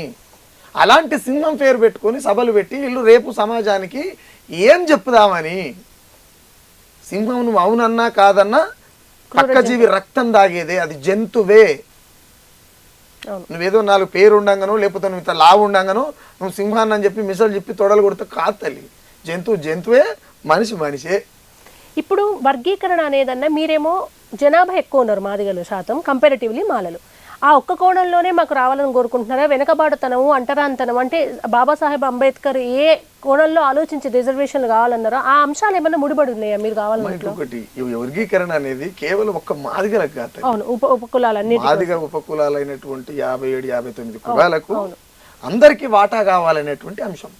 ఇప్పటికీ మాదిగ ఉపకులాలలో ఉన్నటువంటి కులాలు ఏం కులాలు ఉన్నాయి కూడా ఎవరికి తెలియదు. మాల ఉపకులాలలో ఉన్నాయి కూడా ఏం కులాలు తెలియదు. వాళ్ళ దాంట్లో కూడా తిన్నాడు, సంపన్నుడు అయినోడే అయ్యాడు. అందరు అనడానికి లేదు అక్కడ కూడా. ఇప్పుడు గట్టిగా మాట్లాడితే ఈ దేశంలో అగ్రహారమైనటువంటి బ్రాహ్మణుల్ని అగ్రవర్ణం అని అనాలి. వీడు అందరూ అగ్రవర్ణాలు అంటారు. అంత తప్పు. ఇప్పుడు ఎందుకు అని అంటే నేను ఎగ్జాంపుల్ కూడా చెప్తా కొన్ని. అంటే ఈ దేశంలో ఉన్నటువంటి వాళ్ళు గట్టిగా మాట్లాడితే ఎవరైతే ఈ 57-59 కులాలు ఎవరైతే ఉన్నారో వీళ్లకు ఎలాంటి రిజర్వేషన్లు వర్తించలేనటువంటి స్థితిలో ఉన్నారు. కాబట్టికనే రాజ్యాంగ పరంగా, సామాజికంగా, సమానత్వంగా అంబేద్కర్ సిద్ధాంతంలో భాగంగానే వర్గీకరణ కావాలంటున్నారు. అంబేద్కర్ సిద్ధాంతమైనటువంటి సామాజిక న్యాయంలో భాగమైనటువంటి ఈ ఏబిసిడి వర్గీకరణ పోరాటానికి అడ్డుపడుతున్నారు అంటే మాలలు అంబేద్కర్ వారసులు ఎట్లయితారు అనేది క్వశ్చన్. అంబేద్కర్ సమన్యాయం కోరుకున్నాడు కదా, సామాజిక న్యాయం కోరుకున్నాడు కదా. బీసీలలో ఉన్నటువంటి ఏబిసిడి చట్టబద్ధమైనప్పుడు దళితులలో ఉన్నటువంటి ఎస్సీలలో ఉన్నటువంటి ఏబిసిడి కావాలనుకోవడం తప్పెట్లయితే. ఈ వాదన మీరు ఎప్పుడైనా మాల మేధావుల ముందు పెట్టిర్రా? ఈ క్వశ్చన్ చేస్తే వాళ్ళు ఏమంటున్నారు? నేనేమంటా అంటే ఎందుకు వద్దనేటువంటి క్లారిటీ లేదు. మందకృష్ణ పోయిండు, ఎవరు మోడీ కాలు పట్టుకోండు, మందకృష్ణ పోయిండు మాలోళ్ళు చేసుకుంటేది మరి. అది వ్యక్తిగతాలు రా, జీవితాలు వేరు, ఉద్యమాలు వేరు, అవునా కదా? అవును. వీళ్ళు మేధావులు అనుకునేటోళ్ళు, వీళ్ళు రైటర్లు అనుకునేటోళ్ళు, వీళ్ళు గాయకులు అనుకుంటోళ్ళు, వీళ్ళు ఇంకా విద్యావంతులు అనుకుంటున్నారు. వీళ్ళు ఏమన్నా కావచ్చు, ఎవరైనా కావచ్చు. వ్యక్తిగతానికి వ్యవస్థకు తేడా తెలియనటువంటి మూర్ఖత్వమైనటువంటి జీవితం గడిపితే ఎట్లా? ఇప్పుడు నాలాంటి కంటే చదువు రాదు, ఏం రావనాడిసే ఎంత చదువుకున్నావు అని మాట్లాడతారు. మీరు ఇంత చదివిరుగా నాయన, మరి మీరు మల్ల యోధులు. ఈ మల్ల యోధులకు ఎంతో కొంత ఉండాలి కదా, స్ట్రాటజీ లేకుండా మాట్లాడితే ఎట్లా తల్లి? వాడు అంటాడు సుఖరామ్ నడిసే ఏబిసిడి వర్గీకరణ కోరుకుంటున్నా, భార్యతో విభజన కోరుకున్నాడు అంటే ఏమనాలరా? ఏమన్నా ఉన్నదారా వాళ్ళకు? అలాంటప్పుడు మాలబుద్ధి అని రాయొచ్చుగా. అందులో భాగంగా రాసిన వర్గీకరణ ఎందుకు అనేది ఒక్కడన్నా చెప్పి వస్తలేడు రా. రిక్వెస్ట్ చేసినప్పుడు చెప్తలేరు. మయగాని వాళ్ళకి ఎందుకు వద్దా చెప్పననే చెప్పాలి, లేకపోతే అంతా మేమే తింటామననే చెప్పురి. ఏదో రకంగా నేను చెప్పాను, నేను రిక్వెస్ట్ చేస్తున్నాను నిజంగా. మళ్ళీ వాళ్ళ సభ పెడితే కూడా వర్గీకరణ, ఏబిసిడి వర్గీకరణ ఎందుకు వద్దు. ఒకవేళ ఎస్సీలు కోరుకునేటువంటి మాదిగ ఉపకులాలు కోరుకునేటువంటి ఏబిసిడి వర్గీకరణ చట్టబద్ధం కాదు, దళితులను విడగొట్టే ప్రయత్నం చేస్తున్నారు అనుకున్నప్పుడు బీసీలలో ఉన్నటువంటి ఏబిసిడి వర్గీకరణ కూడా చట్టబద్ధం కాదు కాబట్టి అది వద్దని చెప్తారా? అది ఏ చట్టం ప్రకారం ఇచ్చిర్రు? ఇప్పుడున్నటువంటి సుప్రీంకోర్టు రాష్ట్రాల వారిగా చేసుకోవాలని స్టే ఆర్డర్ ఏ రకంగా ఇచ్చింది? ఇప్పుడు సుఖరామ్ నడిసేకు మందకృష్ణ మాదిగనకు చదువు రాకపోవచ్చు, సుప్రీంకోర్టుకు జరిగి చదువు రాదమ్మా? ఈ సుప్రీంకోర్టు జడ్జి అగ్రవర్ణం మరి ఇప్పుడు వాళ్ళంతా చదువుకున్నోళ్ళేనే. ఆయన అగ్రవర్ణం అయ్యేసరికి ఇట్లా విడగొట్టి ఇట్లా లొల్లులు పెట్టాలని సుప్రీంకోర్టు జస్టిస్ కూడా అంటున్నారు. ఆయన సుప్రీంకోర్టు జస్టిస్ మాదిగోళ్లకు మాలోళ్లకు గొడవ పెట్టాలని చెప్పి స్టే ఆర్డర్ ఇచ్చిండు అనుకుంటే, నేను ఇందాక చెప్పినట్టు బాబాసాహెబ్ అంబేద్కర్ ఫైనల్ దశకు వచ్చినప్పుడు బాబానామం చేసుకుని మరి వీళ్ళకి ఏం చేసిండు ఆయన అంటున్నాను నేను. అవును నిజమన్నా. అందరికి ఇచ్చినట్టే ఆయన వాళ్ళకి ఇచ్చిండు. మనం ఒకటి అంటే అప్పుడు మనం కూడా ఇంకొని చూసుకొని అనాలి. అందుకే చెప్తా ప్రతిసారి మనం ఒకటి అంటున్నప్పుడు మనం చాలా క్లారిటీతో ఉండాలి.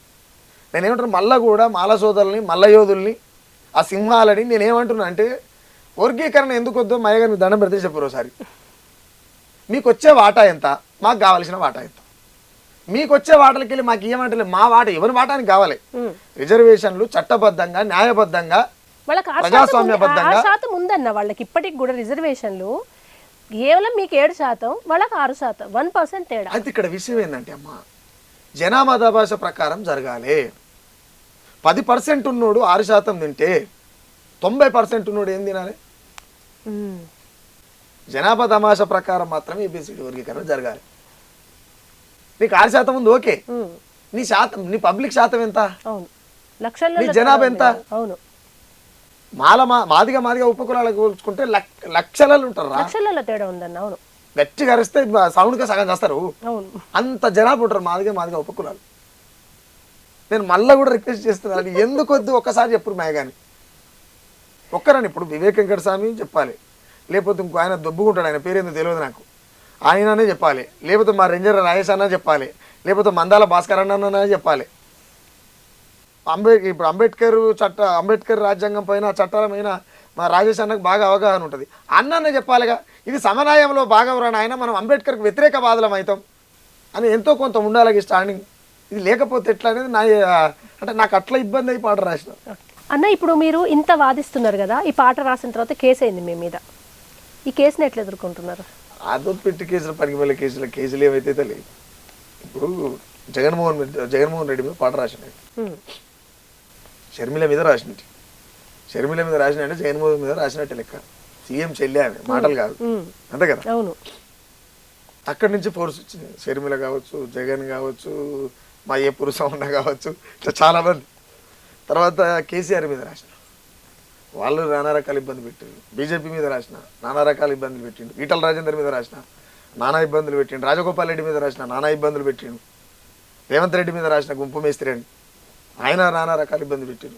ఇలా మాలల మీద రాసిన నానా రకాల ఇబ్బంది పెట్టారు. ఆఖరికి మా సోదరులు, నేను పుట్టిన సామాజిక వర్గం కూడా చాలా ఇబ్బంది పెట్టారు. కానీ ఎవరే ఇబ్బంది పెట్టినా సమాజంలో రామ్ నరసయ్య ఒక కులం కోసం మతం కోసం బతికెట్టాడు కాదు. నా పానం పోయినా న్యాయం అనేటువంటి వేదిక మీదనే ఉంటా. నా పానం కూడా అక్కడనే పోవాలని కోరుకుంటా.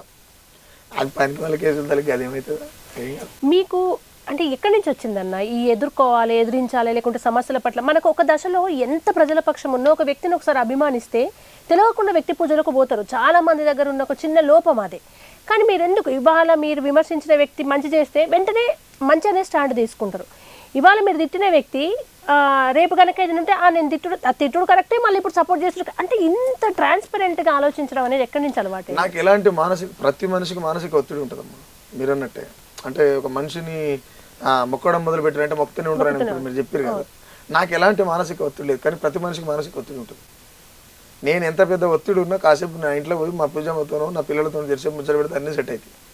ఏం లేకున్నా రామ్ నడిసేకు ఆర్థిక ఇబ్బంది ఉంటుంది తప్ప మానసిక ఇబ్బంది లేదు. అందుకని ఇది కరెక్ట్గా పనిచేస్తుంది. ఏం మాట్లాడాలి అదే మాట్లాడుతుంది నా మెదడు. ఎందుకు చెప్తున్నా నేను అంటే, ఇవాళ కేసీఆర్ దిగిపోయినంత మాత్రాన్ని మంచివాడని చెప్ప. ఎందుకంటే గతంలో నువ్వు చేసిన పనులు కూడా గవే.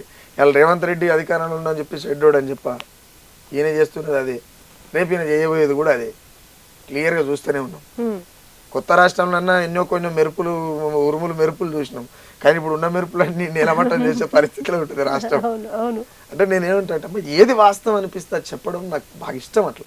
ఓకే, ఇప్పుడు మీరు రేవంత్ రెడ్డి గుంపు మేస్త్రి పాటప్పుడు కూడా విపరీతమైన కామెంట్స్, అంటే ఎవరైతే కాంగ్రెస్ ఫాలోవర్స్ ఉన్నారో ప్రజాపాలన మేము కంచెలు తీసేసినాము, ఇప్పుడే ప్రజలు సంతోషంగా ఉన్నారు, అసలు ఉద్యోగాలు ఇస్తాము, ఇట్లా చాలా దాడి చేశారు మీ మీద మాటల పరంగా. అది మాత్రమే మాకు కనబడుతుంది. మీ మీద ఇప్పుడు మీకు పెళ్ళా ఉంది, మీకు పిల్లలు ఉన్నారు, మీరేమో ఒంటిగా లేరు, ఏ అడవుల్లో ఉద్యమం చేస్తలేరు, మిమ్మల్ని మీరు రిస్కులో పెట్టుకోండి, అది మీ స్వేచ్ఛ. కానీ ఏమన్నా అయిన రోజు ఫ్యామిలీ పరిస్థితి లేకుంటే ఫ్యామిలీ మీదకి ఏమన్నా జరిగినప్పుడు ఇంతమంది శత్రువుల్ని కట్టగట్టుకొని పెట్టుకొని తిరుగుతున్నారు చుట్టూ, మొత్తం మంది శత్రువులే, ఎవరు చక్కగా మీకు సపోర్ట్, ఎందుకంటే ఏదో ఒక సందర్భంలో ఎవరో ఒకరిని విమర్శించారు కదా, ఎట్లా అంటే భయంలో ఉండాలి కదా పిల్లలు భార్య అంతా. నేను ఒకళ్ళు భయపడాలంటే ఫస్ట్ మా పూజమ్మ భయపడాలి. నా బలం ఆమె, నా బలహీనత కూడా ఆమె. అంటే ఇది చాలామంది చెప్పే రొటీన్ డైలాగ్ అయి ఉండొచ్చు, బట్ నా జీవితంలో మాత్రం అదే నిజం. ఇప్పుడు నేను పాట రాయాలనుకున్నప్పుడు నాకు ఇట్లా అనిపిస్తుంది అని అంటే అనిపించింది, నిజం అనిపించింది, చెయ్యి రాయి. నువ్వుకుంటే ఎట్లా, నువ్వు సపోర్ట్ చేసినావు అవుతావు, మళ్ళీ నువ్వు రాయాలి. ఇట్లా అవుతుందేమో, అవుతావు, ఏమవుతుంది? ఆ భరోసా ఉంటుంది ఆమెకు బాగా. ఆమె నా బలం అన్నీ. ఇప్పుడు లేదు అంటే ఇప్పుడు నన్ను ఎవరన్నా ఆపాలనుకుంటే ఏ పురుషునైనా, బట్ అందరి గురించి కాకుండా నా గురించి చెప్తాను, నన్ను ఒకరు సుఖరామ నడిసేని ఆపాలనుకుంటే కేవలం పూజమ్మతో మాత్రమే అవుతుంది, ఇంకోతో కాదు భూమి మీద. అది ఎవ్వడన్నా కానీ, ఎంత పెద్దోడు కానీ. ఎందుకు చెప్తున్నాను నేను ఈ మాట అంటే, నన్ను ఆపాలనుకుంటే ఆమె ఆపాలి. ఆమె గ్రీన్ సిగ్నల్ ఇచ్చి అయ్యా నీకు ఏది కరెక్ట్ అనిపిస్తే అది చెయ్యి. మనం ఎవరి కింద బతకొద్దు, మన భుజం మీద ఎవరి చెయ్యి ఉండొద్దు, మన బతుకు మనమే బతకాలి. బతికినమంటే బువ్వ తిని బాత్రూమ్ పోవుడు కాదు నాయన. బతికినన్ని కాలాలు స్వేచ్ఛ మన చేతుల్లోనే ఉండాలి. మనం ఇంకొని స్వేచ్ఛ, మన టైం ఇంకొని చేతులు ఉండొద్దు, మన టైం మన చేతుల్లోనే ఉండాలని చెప్తుంటుంది బాగా. ఒక దశలో మీరు కూడా అంటే ఎవరు ఊహించని విధంగా ఒక మందకృష్ణ మాది అన్న సభలో పాట పాడారు మీరు, స్టేజ్ ఎక్కి, పెద్ద బహిరంగ సభ. ఆ తర్వాత మళ్ళీ మీరే వ్యతిరేకిస్తూ గళమెత్తారు. చాలా మంది కన్ఫ్యూజ్ అయ్యారు. అసలు ఫస్ట్ మిమ్మల్ని అక్కడ చూసే షాక్ అయ్యారు. అంటే మిమ్మల్ని ప్రజలు ఎట్లా ఓన్ చేసుకున్నారంటే, మీరు మాదిగా మాలి ఇదంతా కాదు, సుక్కరామ నర్సే ప్రజల మనిషి అని ఓన్ చేసుకున్నారు. మిమ్మల్ని ఇప్పటికి కూడా ఒక కుల సభలో జీర్ణించుకోరు జనాలు. అదొక పెద్ద షాక్ ఇచ్చారు. అట్లా ఎందుకు ఇవ్వాల్సి వచ్చింది, తర్వాత ఎందుకు వ్యతిరేకించాల్సి వచ్చింది? అంటే నేను ఏమంటే అమ్మా, ఇంతసేపు మనం మాట్లాడుకున్నట్టు ఏబిసిడి వర్గీకరణ మాదిగ రిజర్వేషన్ పోరాట సమితి అనేది 30 ఏళ్ళుగా కొనసాగుతున్నటువంటి ఉద్యమం. 30 ఏళ్ళుగా సంపన్న మాలలు అనేటువంటి వాళ్ళు ఏడుస్తున్నటువంటి వాళ్ళం. నేనేమంటా అంటే, సమన్వయం సామాజిక న్యాయం అనబడింది కాబట్టి వర్గీకరణకు ఆ రోజు మద్దతు తెలిపి ఆ వేదిక మీదకి పోవాల్సి వచ్చింది. సమన్వయం సామాజిక న్యాయం అయినప్పుడు నేను ఆ వేదిక మీదకి పోవాల్సి వచ్చింది, అంతే కదమ్మా. అది సమన్వయం సామాజిక న్యాయం అయినప్పుడు నువ్వు ఇంకోరు కాళ్ళు మొక్కవలసినటువంటి అవసరం ఎందుకు వచ్చిందని తెల్లాట రాసిన, తప్పేం కాదు. అడగవలసినటువంటి బాధ్యత నీకుంది, చేయవలసినటువంటి అర్హత వాళ్ళకున్నది. కాళ్ళు మొక్కుడు దీనికి ఇంకా 4 ఏళ్ళకి అవుతుంది. అయ్యేది ఏంది? 30 ఏళ్ళు కొట్లాడినా ఇంకో 4 ఏళ్ళు కొట్లాడలేవా? మా తరం కాకపోతే ఇంకో తరం కాదు అంటే నేనేమంటా, నువ్వు కాళ్ళు మొక్కుతున్నావు అంటే మేమంతా మొక్కినట్టు. మీ తరపున రిప్రజెంట్ చేస్తున్నారు కనుక నేను అందులో కూడా అన్నా, నేను చాలా క్లియర్గా చెప్పిన, నువ్వు మొక్కుతున్నావు అంటే జాతిని మొక్కిస్తున్నట్టు లెక్క, అది గుర్తుపెట్టుకున్నాను. ఇలా మాలోళ్ళకి అదే ఆయుధమైంది కదరా. అవును, మాలోళ్ళకు అదే ఆయుధమైంది. ఇప్పుడు ఆ మాట తప్ప ఇంకో డైలాగ్ లేదు వాళ్ళ కాడ, ఇంకో డైలాగే లేదు. ఆయన అంటే వీళ్ళకు మనవాదుల కాలు మొక్కిరు అంటున్నారు, మనవాదుల కాలు మొక్కిరు. ఇంకో మాట ఏం చెప్పాలంటే, చాలా మందికి ఏం తెలుసో నాకు తెలియదు. మోడీ అనేటువంటి విషయం సబ్జెక్ట్ మనం మాట్లాడాలనుకున్నప్పుడు ఎకనామికల్ బీసీ, ఆయన ఎకనామికల్ బీసీ. మరి మోడీ ఎట్లా మనవాదం ఏంటో నాకు అర్థం కాలేదు. బీజేపీ నినాదం మనవాదం అని అంటారు కదా, బీజేపీ నినాదం మనవాదం, అంతే కదా. ఇప్పుడు ఇక్కడ ఎన్నో బీసీలకు ఏం కావాలి, బీసీ రాజ్యాధికారం కావాలి.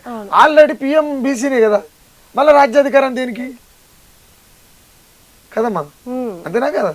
అంటే చాలా మందికి ఈ క్వశ్చన్ అది అర్థమవుతుందో కదా నాకు తెలియదు. కానీ మీరు అన్ని కరెక్ట్, బీసీలు రాజ్యాధికారం కోసం కొట్లాడుతున్నారు, దేశ ప్రధాని బీసీ నుంచి రిప్రజెంట్ చేస్తారు. మరి ఇంకేమన్నా ఇంకేం పదవి అయితే ఉండదు అదొకటి పెద్దది. నాకైతే తెలిసి అదే పెద్దది అనుకుంటా, నాకేం తెలియదు. నేనేమంటే ఎకనామికల్ బీసీ అయినటువంటి మోడీ ప్రధానమంత్రి, ఇంకా మళ్ళీ మీకు రాజ్యం రావాలంటే ఇంకో దేశం కావాలా, ఇట్లా ఏంది ఇది? అయితే చాలా మంది వాదన ఏంటంటే అన్న, రాజ్యాంగ ఇప్పుడు ఏదైతే మందకృష్ణ మాదిగ ఇంత కొట్లాట చేసి ఏదో చేస్తున్నట్టు చేసిండో, ఆయన బీజేపీకి అంత దగ్గర కదా, ఒక రకంగా బీజేపీ అడుగుజాడలు నడుస్తాడు. అత్యధిక రాష్ట్రాలు మెజారిటీగా మొత్తం బీజేపీ అధికారంలో ఉన్నది, ఎంపీలు ఎక్కువ వాళ్ళే ఉన్నారు. ఇంత చేసినందుకు ఎప్పుడో చేసుకోవచ్చు కదా, ఇది అంత ఎందుకు చేస్తున్నాడు బిల్డప్ అని కూడా విమర్శిస్తున్నారు. దీనికి రీజన్ ఏమంటున్నా, కృష్ణన్న కూడా ఒక రకంగా చెప్పాలి అని కూడా నేనేదో మాదిగో నేను ఎప్పుడు కూడా మాట్లాడు. నేనేమంటే సహజంగా రాజకీయంగా అన్ని కులాల కోణాల్లో ఆలోచిస్తే ఏదేమైనా సరే ఈ వెనకబడ్డ జాతుల కోసం నేను నా తల తాకట్టు పెట్టి అయినా చేస్తా అనేటువంటి ఒక మొండి పట్టుదల ఉంటుంది చూడు. ఆ పట్టుదలలో భాగంగా ఆయన హగ్ చేసుకొని ఏడుచుండొచ్చు, అంతకుమించి ఏముంటుంది. నిజంగానే బీజేపీ చేసేయాలనుకుంటే ఆర్టికల్ 341ని రాజ్యసభ లోక్సభకు సమేతంగా పార్లమెంట్లో రాజముద్ర వేస్తే అయిపోయేది కదా, అదే వాదిస్తున్నారు, అయిపోయేది కదా. నిజంగానే మందకృష్ణ వాళ్ళకి తొత్తు అయితే మరి చేసేసుగారా, ఏ రాష్ట్రంతో పని లేకుండా స్టాంప్ ఇప్పుడు వేస్తారు కదా. మాలలు వ్యతిరేకిస్తుంది కూడా అది. ఇదంతా ఎందుకు ఓవర్ యాక్షన్? మోడీ మీ చేతిలో ఉన్నాడు కదా, 341 కొట్టేపించండి అయిపోద్ది కదా అని అంటున్నారు వాళ్ళు కూడా. నేనేమంటున్నా, వీళ్ళు ఏదో చేసుకుంటారు, వర్గీకరణ అనేది ఇలా కావాలి. మీకు వచ్చిన నష్టం ఏంది? ప్రతిసారి ఇదే క్వశ్చన్ రైజ్ చేస్తారు మాదిగలు రేపటి క్లియర్గా. ఇప్పుడు మాదిగలు కూడా ఏం తక్కువ లేరు, వీళ్ళ దాంట్లో కూడా బలంగా ఆర్థికంగా రకరకాలుగా ఉన్నోళ్ళు ఉన్నారు. కాకపోతే వీళ్ళు బయటికి రారు, వాళ్ళు బయటకు వస్తారు, అంతే తేడా. వీళ్ళు కూడా రేపు వేల సంఖ్యలో 100ల సంఖ్యలో సభలు పెట్టే పరిస్థితిలో ఉన్నారు. వీళ్ళు కూడా చూపిస్తారు కదా. పక్క రాష్ట్రాలు 4 రాష్ట్రాలను పిలుచుకుంటే ఒక గ్రౌండ్ నిండేది, కానీ ఒక్క తెలంగాణ వస్తే చాలు. మాదిగా ఉపకులాలు తెలంగాణ వస్తే కూడా చాలా గ్రౌండ్ నింటుంది. ఇప్పుడు మాదిగా మాల హైలైట్ అవుతున్నారు అన్న, అంటే ఉపకులాలు లేకుండా వీళ్ళదే లొల్లి అవుతుంది. అసలు ఉపకులాల వాయిస్ ఎవరైనా తీసుకునే ప్రయత్నం చేసారా? వాళ్ళు ఏమంటున్నారు? నాకు తెలిసి ఉపకులాల వాయిస్ ఈ దేశంలో తీసుకున్నది మందకృష్ణ ఒకడే. ఓకే, వాస్తవాన్ని ఒప్పుకోవాలి. ఉపకులాల వాయిస్ తీసుకున్నది, అన్ని కులాల వారికి ఈ రాజ్యాంగ ఫలాలు అందాలనేటువంటి సందర్భంలో మొట్టమొదటిసారిగా మాట్లాడిందే మందకృష్ణ. ఆ ఉద్యమం 30 ఏళ్ళుగా జరుగుతూనే ఉంది, 30 ఏళ్ళ నుంచి. అవును, కానీ ఒక వాదన ఉంది కదన్న, మందకృష్ణ మాదిగా మనువాదుల ఆయుధం. ఎక్కడ మాలలు మాదిగలు కలిస్తే రాజ్యాధికారం మీరైనా బీసీలదో అగ్రవర్ణాలదో కాకుండా అవుతుందని ఆయనను పంపించారు. దానికి అనుగుణంగా ఆయన ప్లాన్ వర్కౌట్ చేసి మాలల్ని మాదిగల్ని ప్లాన్డ్గా చీల్చిండు. అందుకే ప్రతి స్టేట్మెంటు మాలల్ని తరిమి కొట్టాలి, మాలలు మనువాదులని మమ్మల్ని కలపకుండా హర్ట్ చేస్తున్నాడు ఎవ్రీ టైము. ఎందుకు ఇంత హర్టింగ్గా మాట్లాడుతున్నాడు అనేది కూడా వాదిస్తున్నారు. దీనికి ఏమంటున్నారు? నేను ఒక విషయం చెప్తున్నా, ఈ దేశంలో మనువాదులు అనే వాళ్ళు చాలా తెలివికలు, చాలా విద్యావంతులు, చాలా మేధావులు. వాళ్ళని అంచనా వేయడం చాలా కష్టం. వాళ్ళని అంచనా వేయాలంటే మార్క్స్ లాంటి దిమాకే కావాలి. ఎడ్డచుడిగా జెండాలు పట్టుకొని తిరుగుతులతో కాదు తల్లి. అనువాదం అనేటైనా ఎట్లా ఏం చేయాలి? వాళ్ళు సపరేట్గా ఈ దేశంలో ఎవ్వరికి అర్థం కాని ఒక మ్యాజిక్ మూమెంట్ పట్టుకునే వాళ్ళు. నేనేమంటా అంటే ఒక అర్థం కానటువంటి మ్యాజిక్లో సింపుల్గా నేనేమంటా అంటే, భారతదేశంలో పుట్టుడుని చేసిన తప్ప మనిషిని మనిషిగా చూడని మతాలదేమున్నది గొప్ప. నేను జంతువయ్యి జన్మించిన ఈ జగమే నా కాళ్ళు మొక్కును. నేను బండరాయినైనా భగవంతుడాని పూజిద్దురు. భారతదేశంలో మనువాదం అంతులేని కులగజ్జిమయం. చెదలుకు పుట్టిన పుట్టకు పూజలు, నేల పాలాయ పాలదారలు. ఆవు మూత్రమే అమృతం అంటూ ఉచ్చకు దోసిలి జాపే కొందరు. మైల బట్టిన జాతులు నీటిని ముట్టినా పాపమేనని కర్కశంగా నరికి సంపుతూ కత్తుల దాహం తీర్చుతున్నారు. చాలా అంటే మనకి అర్థం కానటువంటి మంత్రాన్ని ఎత్తుకున్నారు. ఈ దేశం మాసులు ఎవరైనా సెంటిమెంటల్ ఫూల్స్, వాళ్ళ ఎమోషనల్ పట్టుకోగలిగి మనువాదులు అనేటోళ్ళు. ఆ ఎమోషనల్ నుంచి నువ్వు పోతావా అంటే పోవు, ఎట్టి పరిస్థితిలో పోవు. వాళ్ళ అంచనాలు, వాళ్ళ ఎత్తుగడలు. ఇప్పుడు ఇంకోటి ఇప్పుడు ఈ మనువాదులకు ఈయన ఒక వెపన్లాగా పనిచేస్తున్నాడు మందకృష్ణ మాదిగ అనేటువంటి చర్చ మాట్లాడుతున్నప్పుడు మాదిగలతో ఏమవుతుందని అడుగుతున్నాను నేను. మీరు అదే ఆ స్టాండ్ మీదనే ఉన్నారు. ఏమవుతుంది అంటున్నా. మీకంటే అధిక శానంలో బీసీలు ఉన్నారు, ఏం చేయగలుగుతారు అంటున్నా. అవును కదమ్మా. మీ తర్వాత ఎస్టీలో లేకపోతే మైనార్టీలో ఎవరో ఉన్నారు. మీరే అంటారు కదా సభలు పెట్టి పిసికితే పిడికడి శాతం లేరు అగ్రవర్ణాలని. మరి పిసికితే పిడికడి శాతం లేనటువంటి అగ్రవర్ణాల మీద మీరు ఏం చేయలేకపోతారు ఎందుకని? ఈ బహుజనవాదం కావాలి, లేకపోతే మహాజన రాజ్యం కావాలి, ఇవన్నీ మాట్లాడుతారు కదా. ఎవరి కులం ఆనికే ఉన్నప్పుడు అది బహుజనవాదం ఎట్లయితుంది? బరిబత్తల వాదం అవుతుంది. కానీ నీ పంచాయతీ ఇప్పుడు మాలమాదిగులకే పడదాయి, బహుజన రాజ్యం ఎట్లా వస్తుందా? ఇది ఒకటి అయిందన్న అలుసు కూడా అయింది. ఒక మాట ఏంటంటే అగ్రవర్ణాలు నవ్వుకుంటున్నారు చూసి. ఇప్పుడు మేమేమో ఏమన్నా అంటే అగ్రవర్ణాలు మమ్మల్ని అన్నారని కేసులు చట్టాలు అన్ని తెచ్చి లోపల వేస్తారు. ఇప్పుడు వాళ్ళే రోడ్డున పడ్డారు, ఇంట్లో తెంపుకోవాల్సిన పంచాయతీ వాళ్ళు కొట్టుకుంటున్నారు. మాల అంటే మాదిగకు పడతలేదు, మాదిగంటే మాలకు పడతలేదు అనే ఒక మీ మాదిగల యుద్ధంగా మాత్రమే ఇది బయటికి పోట్రే అవుతున్నది తప్ప ఇది హక్కులు, సామాజిక న్యాయం, సమవాటా కోసం కొట్లాడుకునే కొట్లాట లెక్క పోట్రే అవుతలేదన్న. ఇది అయితలేదా, చేస్తలేరా? ఇందులో రాజకీయ శక్తులు కూడా ఇన్వాల్వ్ అయిపోయి చూస్తున్నాం కదా రోజు. పేపర్ స్టేట్మెంట్ కావచ్చు, యూట్యూబ్ కావచ్చు, టీవీ కావచ్చు, సభలు కావచ్చు, ఇందులో రాజకీయాలు కూడా ఇంక్లూడింగ్ రాజకీయాలు కూడా ఇన్వాల్వ్ అయ్యి ఉన్నాయి. ఇప్పుడు తెలంగాణలో ఇంత ఉవ్వెత్తున ఇప్పుడు ఏ రాష్ట్రంలో జరుగుతలేదు ఇంత పెద్ద పంచాయతీ? అవునన్నా, ఏ రాష్ట్రంలో జరుగుతాయి? 29 రాష్ట్రాలు కదా దేశంలో. మరి ఎందుకు తెలంగాణలో జరుగుతున్నాయి? ముమ్మాటికి రేవంత్ రెడ్డి ఉన్నాడు దీంట్లో ముమ్మాటికి రేవంత్ రెడ్డి ఉన్నాడు. బీజేపీ గవర్నమెంట్లో భాగమైనటువంటి ప్రభుత్వం వాళ్ళది ఉన్నది కాబట్టి చెప్తున్నట్ల సుప్రీంకోర్టు స్టే ఆర్డర్ ఇచ్చిన తర్వాత అది పక్కకు తప్పుకుంటుంది. బీజేపీ పార్టీ ఇప్పుడు వచ్చి మందకృష్ణతో డప్పుకోవడం అంటే కొడతదా? కొట్టదు కదా, అవునా కదా? కానీ వివేక్ వెంకటస్వామి మాలలు పెట్టే సభలకు మాత్రం ఇండైరెక్ట్ గా డప్పు కొడతానే ఉండేవారు రేవంత్ రెడ్డి. ఇప్పుడు ఎవరికి ఇవ్వడం ఉన్నట్టు మనువాదులని మాట్లాడతా నాకు అర్థం కాదు. రాహుల్ గాంధీ కాదా? రాహుల్ గాంధీ ఎవరు? మీ రేవంత్ రెడ్డి కాదు అగ్రవర్ణుడు? ఎట్లా కాడు నాకు అర్థం కాదు. సోయి ఉండాలి కదా. మా కాంగ్రెస్ పార్టీ మాలల కాంగ్రెస్ అంటారు. ఇక విచిత్రం ఏంటంటమ్మా, నువ్వు గద్దరని ఉన్నాడు, మాలల కోసం తుపాకీ పట్టుకోలే, మాదిగల కోసం తుపాకీ పట్టుకోలే. సబ్బండ కులాలకు ఇక్కడ సమానత్వం ఉండాలి, ప్రజాస్వామ్యం అన్ని ఇళ్లలో ఉండాలి, అన్ని గడపలలో ఉండాలి, స్వేచ్ఛ అనేది దొరుకుతుంది, శ్రమ అనేది సమఫలంగా నడవాలి అనేటువంటి ఉద్యమాలు చేసిండు ఆయన.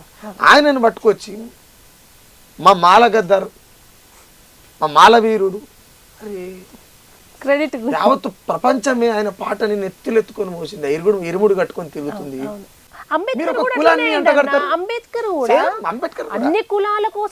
అలేకూరి ప్రసాద్ అనేట ఆయన ఇంగ్లీష్ ని తెలుగులో ట్రాన్స్లేషన్ చేయడంలో ఇండియాలో నెంబర్ 2 వ్యక్తి ఆయనని తీసుకొచ్చి మా మాల ఆయన కులానికి అంటగట్టకూరు, దండం పెడతాం మీకు, వాళ్ళు చాలా గొప్ప. మిగతా వాళ్ళు దూరం అయిపోతారండి. ఇప్పుడు అంబేద్కర్ అనగానే ఆయన కాదు అనే ఫీలింగ్ వచ్చేస్తుంది. మనకి విషయం తెలుసా, రెడ్డిలు కావచ్చు, వెలమలు కావచ్చు, నాయుడ్స్ కావచ్చు, బ్రాహ్మణ్స్ కావచ్చు, ముస్లిమ్స్ కావచ్చు, ఎస్టీలు కావచ్చు, ఈ మాదిగల దాంట్లో ఉన్నటువంటి ఇంకొన్ని కులాలు కావచ్చు, అంబేద్కర్ అంటే మాదిగోళ్ళదో మాలోళ్ళదో బట్ మనది కాదు అనేటువంటి స్టాటస్ ని ప్లే చేసి మాల మాదిగోళ్ళు కలిసి జేబీఎం అంటే కథం వీళ్ళు దళిత సామాజిక అయిపోయింది. ఇంకా ఆయన బీసీ కాదు నా ఓసీ కాదు ఎవరికి అక్కర్లేదు.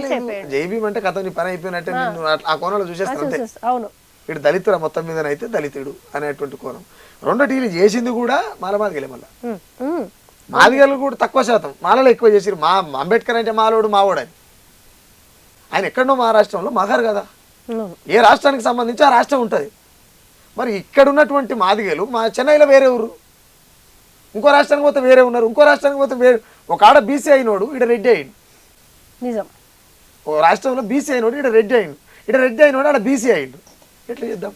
మీరు దీన్ని ఎట్లా ఇంక్లూడింగ్ మీ దాంట్లో కలుపుకుంటారు? కాదన్నా, ఇప్పుడు అంబేద్కరే ఉన్నాడు అనుకుందాం కాసేపు. ఆయన ఏ సామాజిక న్యాయం ఒక వర్గం అంతా అంటరాంతనానికి గురవుతుందని మాదిగా అనుకోలే. ఆయన ఎవరైతే అంటరాంతనానికి గురవుతున్నారో, ఎవరైతే ఆర్థికంగా విద్యాపరంగా వెలివేయబడుతున్నారో వాళ్ళ కోసం ఇంత కొట్లాడిండు. ఇప్పుడు అంబేద్కర్ ఉంటే ఎగ్జాక్ట్ లేని ఫీలింగ్ ఏముండేదన్నా? నేను ఈ రాజ్యాంగం ఎంత తొందరగా తగలబెడితే అంత బాగుండు అని అనుకున్నాను. నాకు ఈ విషయం ఎందుకు అని అంటే నేను ఒకటి చెప్తామా, ఇక్కడ సంపద అనేది కొంతమంది దగ్గరనే ఉన్నది. ఈ దేశంలో ఆధిపత్యం అనేది ఉన్నది. ఇక్కడ కులం అనేది నిర్మాణమైంది, మతం అనేది నిర్మాణమైంది. ఈ అన్నిటి నుంచి విముక్తి పొందాలి ప్రజలు అనుకున్నప్పుడు చట్టాల వారిగా ఎంతో కొంత వీళ్ళకు అప్పజెప్పగలిగితే, వాళ్ళకు రైట్స్ ఇప్పించగలిగితే, వీళ్ళు కొంచెం చదువుకోను లేకపోతే రాజకీయంగా ఏదో రకంగా కొంచెం వీళ్ళు కూడా మనుషుల్లాగా బతికేటువంటి వాతావరణాన్ని ఆయన వెతికిండు ఆ టైంలో. కానీ వీళ్ళు దాన్నే ఆశ్రయ చేసుకొని వీళ్ళ కులం మీద వీళ్ళే కొట్టుకొని, వీళ్ళ మతం మీద వీళ్ళే కొట్టుకొని, వీళ్ళ మీద వీళ్ళే దుమ్ము పోసుకొని, నిజంగా ఆయన బతుకుంటే బాబాసాహెబ్ అంబేద్కర్ గారు బతుకుంటే రాజ్యాంగం తగలబెట్టు. ఎందుకు అనంటే మా అంబేద్కర్ అంటే మా మాల ఆయన అని చెప్పి మాట్లాడేటువంటి మాలలు మరి ఆయన సిద్ధాంతానికి వ్యతిరేకంగా ఉన్నప్పుడు వద్దురా ఈ రాజ్యాంగం తగలబెట్టుగా రాసిన ఆయన ఉంటే, అంబేద్కర్ సిద్ధాంతానికి వ్యతిరేకంగా పనిచేస్తున్నది ఎవరు? సమన్యాయం అంటే అంబేద్కర్, సామాజిక న్యాయం అంటే అంబేద్కర్. సమన్యాయం సామాజిక న్యాయంలో భాగమైనటువంటి ఏబిసిడి వర్గీకరణ ఉద్యమమే కదా మాదిగ రిజర్వేషన్ పోరాట సమితి అనేటువంటి 59 కులాల ఉద్యమం. ఇన్నేళ్ళు పట్టుటకి ఎవరి రీజన్ అన్న? 27 ఏళ్ల నుంచి 30 ఏళ్ల కాలం ఒక యుద్ధమే జరుగుతున్నది. బయట వాళ్ళు ఎవరు ఆపుతలేరు. వీళ్ళనే మనవాదులు అగ్రకుల వాళ్ళు కూడా ఇన్వాల్వ్ అవుతలేరు, చూస్తున్నారు దూరం నుంచి అంతే సాక్షిభూతంగా. ఎందుకు ఆగింది ఇన్ని రోజులు? అంటే ఈ దేశంలో నేను కొన్ని చెప్తా, మానవ సంబంధాలన్నీ ఆర్థిక సంబంధాలే అంటే ఆ కోణంలో మనం మాట్లాడుకోగలిగితే మాలలలో ఉన్నటువంటి సంపన్నులు కావచ్చు, మాలలలో ఉన్నటువంటి హయ్యర్ అఫీషియల్స్ వాళ్ళు కావచ్చు, అందులో ఉన్నటువంటి సంపన్నులు దీన్ని ఆపే ప్రయత్నం చేశారు. కాకపోతే వాళ్ళు ఏం చేశారంటే మందకృష్ణ మాదిగన్న సమాజంలో ఉన్నాడు, సమాజం కోసం ఉన్నాడు, సకల కులాల కోసం నిలబడ్డాడు. కానీ ఈ సంపన్న మాలలో మాత్రం దీన్ని ఎట్లా ఆపాలనే అటువంటి ప్రయత్నంలో ఎకనామికల్ కావచ్చు, లేకపోతే విద్యగా అంటే చట్టాల పరంగా కావచ్చు, ఇట్లా ఆపే అటువంటి ప్రయత్నం చేశారు. దాన్ని ఆపుకుంటూ వచ్చారు ఇప్పటిదాకా. ఇప్పుడు ఇంత స్థాయికి వెళ్ళిపోయింది కదన్న. ఇప్పుడు కూడా మొన్న మాలల సింహగర్జనలో కూడా వాళ్ళు వరుసగా ఇస్తున్న స్టేట్మెంట్ ఏంటంటే ఇప్పటికే మేము జరగనియ్యం, మా ప్రాణం ఉండగా ఎస్సీ వర్గీకరణ జరగనీయమంటున్నారు. వాళ్ళు జరగనీయమని పట్టుకుని కూర్చున్నారు. ఎట్టి పరిస్థితుల్లో జరుగుతారు మందకృష్ణ మాదిగ అన్న వాళ్ళు ఇటు దిక్కున్న వాళ్ళు అంటున్నారు. జరగనీయం అనడానికి వాళ్ళు అంత నమ్మకంగా ఎట్లా చెప్తున్నారు? హేతుబద్ధత ఏముంటుంది? అంటే నేనేమంటున్నానంటే మాదిగ ఉపకులాలు మాల ఉపకులాల మధ్యలో జరుగుతున్నటువంటి కొట్లాటలు సుప్రీంకోర్టు రాష్ట్రాల వారిగా చేసుకోవాలని ఇచ్చినటువంటి స్టే చేసుకోవచ్చు అనే కదా ఇచ్చింది. పరిశీలించురని ఏమి ఇలా చేసుకోవచ్చు, మీరు మీ రాష్ట్రాల వారికి చూసుకోర్రి. కాబట్టి ఏమిటంటే ఒకసారి సుప్రీంకోర్టు స్టే ఆర్డర్ ఇచ్చి పక్కకు తీసుకుంది అని అంటే ఇవ్వడమే తప్పు అనుకున్నప్పుడు ఇవ్వడమే తప్పు. ఇచ్చిరంటే అది కరెక్ట్, అది న్యాయబద్ధమైందని అనిపించింది కాబట్టి ఇచ్చి రిటర్న్ తీసుకుంటారంటే తప్పే. గతంలో ఇచ్చిర్రు రిటర్న్ తీసుకోరు తప్పే. మరి అప్పుడు ఉన్నటువంటి రాజ్యాంగం తప్ప, మన ఇట్లా మాట్లాడే ఇంకోలాగా మాట్లాడాల్సి వస్తుంది. అప్పుడున్న రాజ్యాంగం తప్ప, అప్పుడున్నటువంటి జడ్జి తప్ప, అప్పుడున్నటువంటి ప్రభుత్వాలు తప్ప, మరి అప్పుడు ఉన్నటువంటి మాదిగల తప్ప, మాదిగ ఉపకులాల తప్ప, మరి అప్పుడు మాలలు నిద్రపోయుర్రా, ఇట్లా మాట్లాడి కూడా చాలా మాట్లాడుకోవాల్సి వస్తుంది. కానీ ఇప్పుడు ఉన్నటువంటి సిచ్యువేషన్లో సుప్రీంకోర్టు ఇచ్చినటువంటి స్టే ఆర్డర్ వెనకకి తీసుకునేటువంటి పరిస్థితి ఉండదు. ఎందుకు ఉండదు అని అంటే దానికి పూర్తి స్థాయిలో అది రిటర్న్ తీసుకుంటే రాజ్యాంగాన్ని తగలబెట్టినట్టే లెక్క. అంబేద్కర్ గారిని వర్గీకరణని సుప్రీంకోర్టు ఇచ్చినటువంటి స్టే ఆర్డర్ వెనకకి తీసుకొని రాష్ట్రాల వారిగా ఇది చేయకపోతే అంబేద్కర్ రాసినటువంటి రాజ్యాంగాన్ని, ఆయన ఆశయాన్ని నిలువున దహనం చేసినట్టే లెక్క. అండ్ ఇంకొక వాదన కూడా ఉందన్న, రిజర్వేషన్ల వల్ల నిజంగా మంచి జరిగితే 70 ఏళ్ళ కాలంలో పేదోళ్ళనే ఉన్నారు, అంటరాంతనం కూడా ఇంకా ఉన్నది, మమ్మల్ని ఇళ్లలోకి రాణిస్తలేరు, ఇల్లు కిరాయికి ఇస్తలేరు అనే వాదన మాదిగలు ఇద్దరి నుంచి వినిపిస్తుంది. అట్లాంటప్పుడు ఇంక ఈ రిజర్వేషన్లు ఉండే లాభం, అసలు ఒక దశలో రిజర్వేషన్లు తీపిస్తే మంచిదనే వాదన కూడా కొంతమంది ఇదే దళిత సామాజిక వర్గంలో ఉన్న మేధావులు రిజర్వేషన్ల వల్ల దానివల్లే మంచి జరుగుతుంది, ఇప్పటికి జరగాలి కదా అంటున్నారు. దీని పరిణామం ఎక్కడికి వెళ్తుంది? కొంతమంది అంటే దళిత నాయకులు కావచ్చు, దళిత నాయకులు కడుపు నిన్నోడు వేరేలాగానే మాట్లాడతాడు కదా. ఈ దేశంలో ప్రజాస్వామ్యం అందరి చేతుల్లో లేదురా నాయన, అందుకే రిజర్వేషన్లు నిర్మాణమైనవి. మరి ఆ మేధావులకు గిద్దరణ సోయుడారుగా. ఇప్పుడు న్యాయం అనేది అందరి చేతిలో ఉంటే రిజర్వేషన్ అవసరం లేదురా. సింపుల్ రా, ఎవరిని వాటా వాడు తిందాం అంటున్నాం. నువ్వు 10% ఉంటే 6% తింటున్నావు, 90% ఉన్న పరిస్థితి ఏంది? 30 ఏళ్ళుగా జరుగుతున్నటువంటి లొల్లి ఇదే.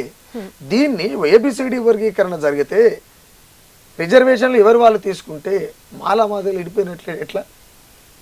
విడిపోయినట్లు ఏం కాదు కదమ్మా. కానీ ఇప్పుడు విడిపోయినట్టే అనే ఫీలింగ్, విడిపోతా అన్న కొట్లాటే కనబడుతుందన్న. అది తెర మీదకి తీసుకొస్తున్నారు. మాట్లాడడానికి ఒక పదం కావాలి కాబట్టి ఆ పదాన్ని తెర మీద తీసుకొస్తున్నారు. లేదు అంటే మాదిగలు మనవాదులు, వీళ్ళకంటే మొదలే క్లియర్గా మందకృష్ణ మాదిగ అన్న క్లియర్గా చెప్పిండు, మాలలు అనేటోళ్ళు మనవాదులు నాయన. వీళ్ళు ఎందుకు మనవాదులు అంటే సామాజిక న్యాయానికి అడ్డుపడతాడు ఎవడైనా సరే మనవాదే అని చెప్పి మాట్లాడిండు ఆయన. వర్గీకరణ న్యాయబద్ధమే కానప్పుడు సుప్రీంకోర్టు స్టే ఆర్డర్ ఎందుకు ఇచ్చింది?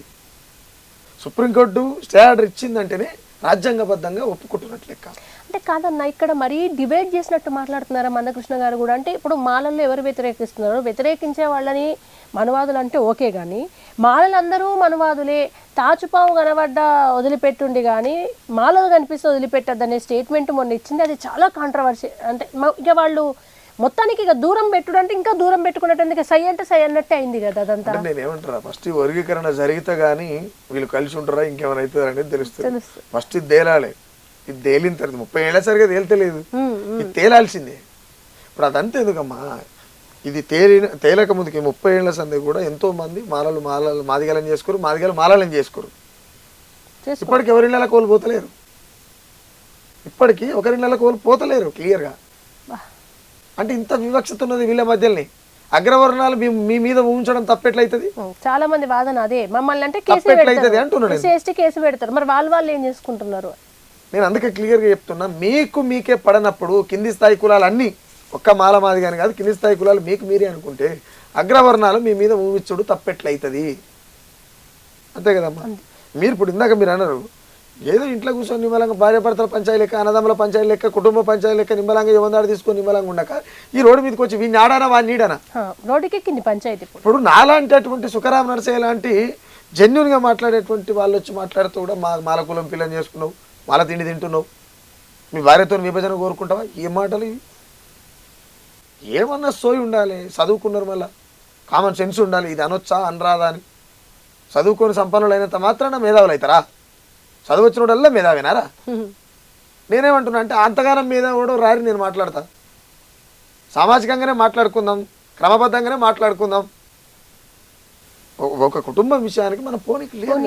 అవును, వ్యక్తిని వ్యక్తిగా, వ్యక్తివాదనగా మాత్రమే చూడాలి. నా పాట మీద ఫైట్ చేయి, నా మీద ఫైట్ చేయి.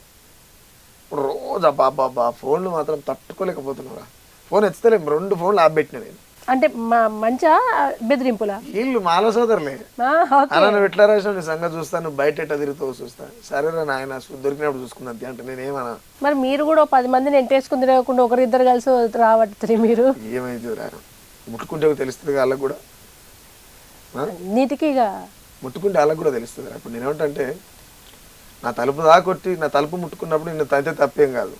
నువ్వు ముట్టుకొని చూడు, నువ్వు కొట్టాలని నువ్వు వస్తే నేను సభ్య చూపిస్తా, క్లియర్గా ఓపెన్గా చెప్తాను అనమాట. నువ్వు పుసుక్కున ఏదన్నా చేయాలని అనిపిస్తే నేను చేసి చూపిస్తా.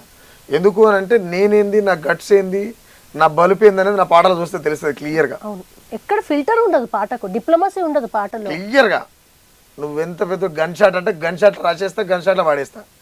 అసలు నలుగురు వస్తే ఊకుంటా. విన్ని నాకే మొహమాటమే లేదేంది నాకు అనిపించింది ఒక క్షణం. నిర్మొహమాటం అంటారు చూడండి, అంటే ఆ రోజు సభకు పోవడం నిర్మొహమాటంగా వేరు, బయటకు వచ్చి అరే నిన్ననే వేయడం కదా ఆవుదామని ఎవరైనా కొంచెం ఆరాలో ఉంటారు 1-2 రోజులు. తెల్లారొచ్చే వద్దంటే వద్దు మళ్ళీ. అంతే కదా, పాట కూడా అంతే, ఎక్కడ మొహమాటం. సమస్య న్యాయబద్ధమైనప్పుడు మనం ఫైట్ చేయాలి, మొక్కనికి లేదు. ఇప్పుడు మాట్లాడే సందర్భం కాదు కాబట్టి మాట్లాడతలేదు. అవును, మీ క్యారెక్టర్ ని బిల్డ్ చేస్తే ఇవన్నీ సంఘటనలు. ఆ రోజు కూడా నేనేమంటే నేను ఇక్కడ జరుగుతున్నటువంటి వర్గీకరణ కాదు వ్యతిరేకించింది, మందకృష్ణ అన్న తీసుకున్న స్టాండ్ వ్యతిరేకించారు. అవును, ఎందుకనంటే బీజేపీ కోట్లేయం అనేది మరి కాళ్ళు మొక్కే ఉద్యమం 30 ఏళ్ల కిందనే చెప్తే ఇంతమంది చావపోదురు కదా. ఇప్పటికి 1000 కుటుంబాలు, జాతులు మొత్తం వేడికాడికి మంచిగా పరిశుభ్రంగా మంచిగా తయారవుతారు కదా, వాళ్ళకు కూడా మంచి మంచి జీవితాలు గడుపుతారు కదా.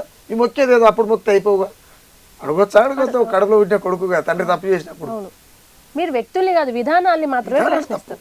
నీ ఉద్యమం న్యాయబద్ధమైంది కాబట్టి ఇప్పటిదాకా కొనసాగింది. నీ ఉద్యమం న్యాయబద్ధంది కాకపోతే ఈ దేశంలో ఉన్నటువంటి బీసీలు నీతో 30 ఏళ్ళుగా నడిచిరారు, నీ ఉద్యమానికి మద్దతు చేయరు. ఎవరు? ఎస్టీలు, మైనార్టీలు, వీళ్ళందరూ ఢిల్లీలో నువ్వు ఎన్నిసార్లు సభలు పెడితే అన్నిసార్లు వీళ్ళు వచ్చి మద్దతుగా ఇది బీసీలలో ఉన్నది, ఇది జరగవలసిందే అని చెప్పి న్యాయబద్ధంగా కొట్లాడారు. ఆ రోజు మాలలకింత చైతన్యం వేడుద్రు. అప్పుడు అలాంటి తిన్నోడు తిన్నాడు వాళ్ళు మొత్తుకుంటారు, మేము తినుకుంటా పోతాం, తినుకుంటా మీరు అంతే. ఇప్పుడు ఒకరిద్దరు వాళ్ళు ఇల్లు వచ్చి బయటకు వచ్చి మాట్లాడుతారు తప్ప మందకృష్ణను చూసి కుల ఉద్యమాలన్నీ కూడా మందకృష్ణను చూసి నేర్చుకోవాల్సిందే ఈ విషయానికి వస్తే మాత్రం క్లియర్గా. కానీ ఇప్పుడు మందకృష్ణ ఈ మొత్తం ఎపిసోడ్కు విలన్ ఎవరు అంటే మందకృష్ణ, గీత గీసింది మందకృష్ణ, వేరు చేసింది మందకృష్ణ, రెచ్చగొడుతుంది మందకృష్ణ అని అన్ని వినిపిస్తున్నాయి కదన్న. అంటే న్యాయం మాట్లాడుతాడు, కొంత విడ్డూరంగా కనబడతాడు. నేనేమంటున్నా అంటే ఏదేమైనా సరే నేను జడ్జి అయినా నా పిల్లలకు కూడబెట్టాలనేటువంటి సిద్ధాంతంతో మోడీ కాళ్ళు పట్టుకునేము క్లియర్గా. నేను ఆ రోజు నా వ్యక్తిగత అంటే నేను ఉండవలసిన స్టాండ్లో నేను చెప్పిన, నేను ఈ రోజు కూడా ఒక మాదిగ బిడ్డగా మాట్లాడతలేను క్లియర్గా. పట్టుకుంటే ఒకవేళ ఆ టైప్లో పట్టుకున్నాడేమో, కానీ ఆయన స్వార్థ ప్రయోజనం కోసం కాదు, ఇక్కడ ఉన్నటువంటి అన్ని కులాల కోసం ఆ టైంలో ఆయన పట్టుకునేము.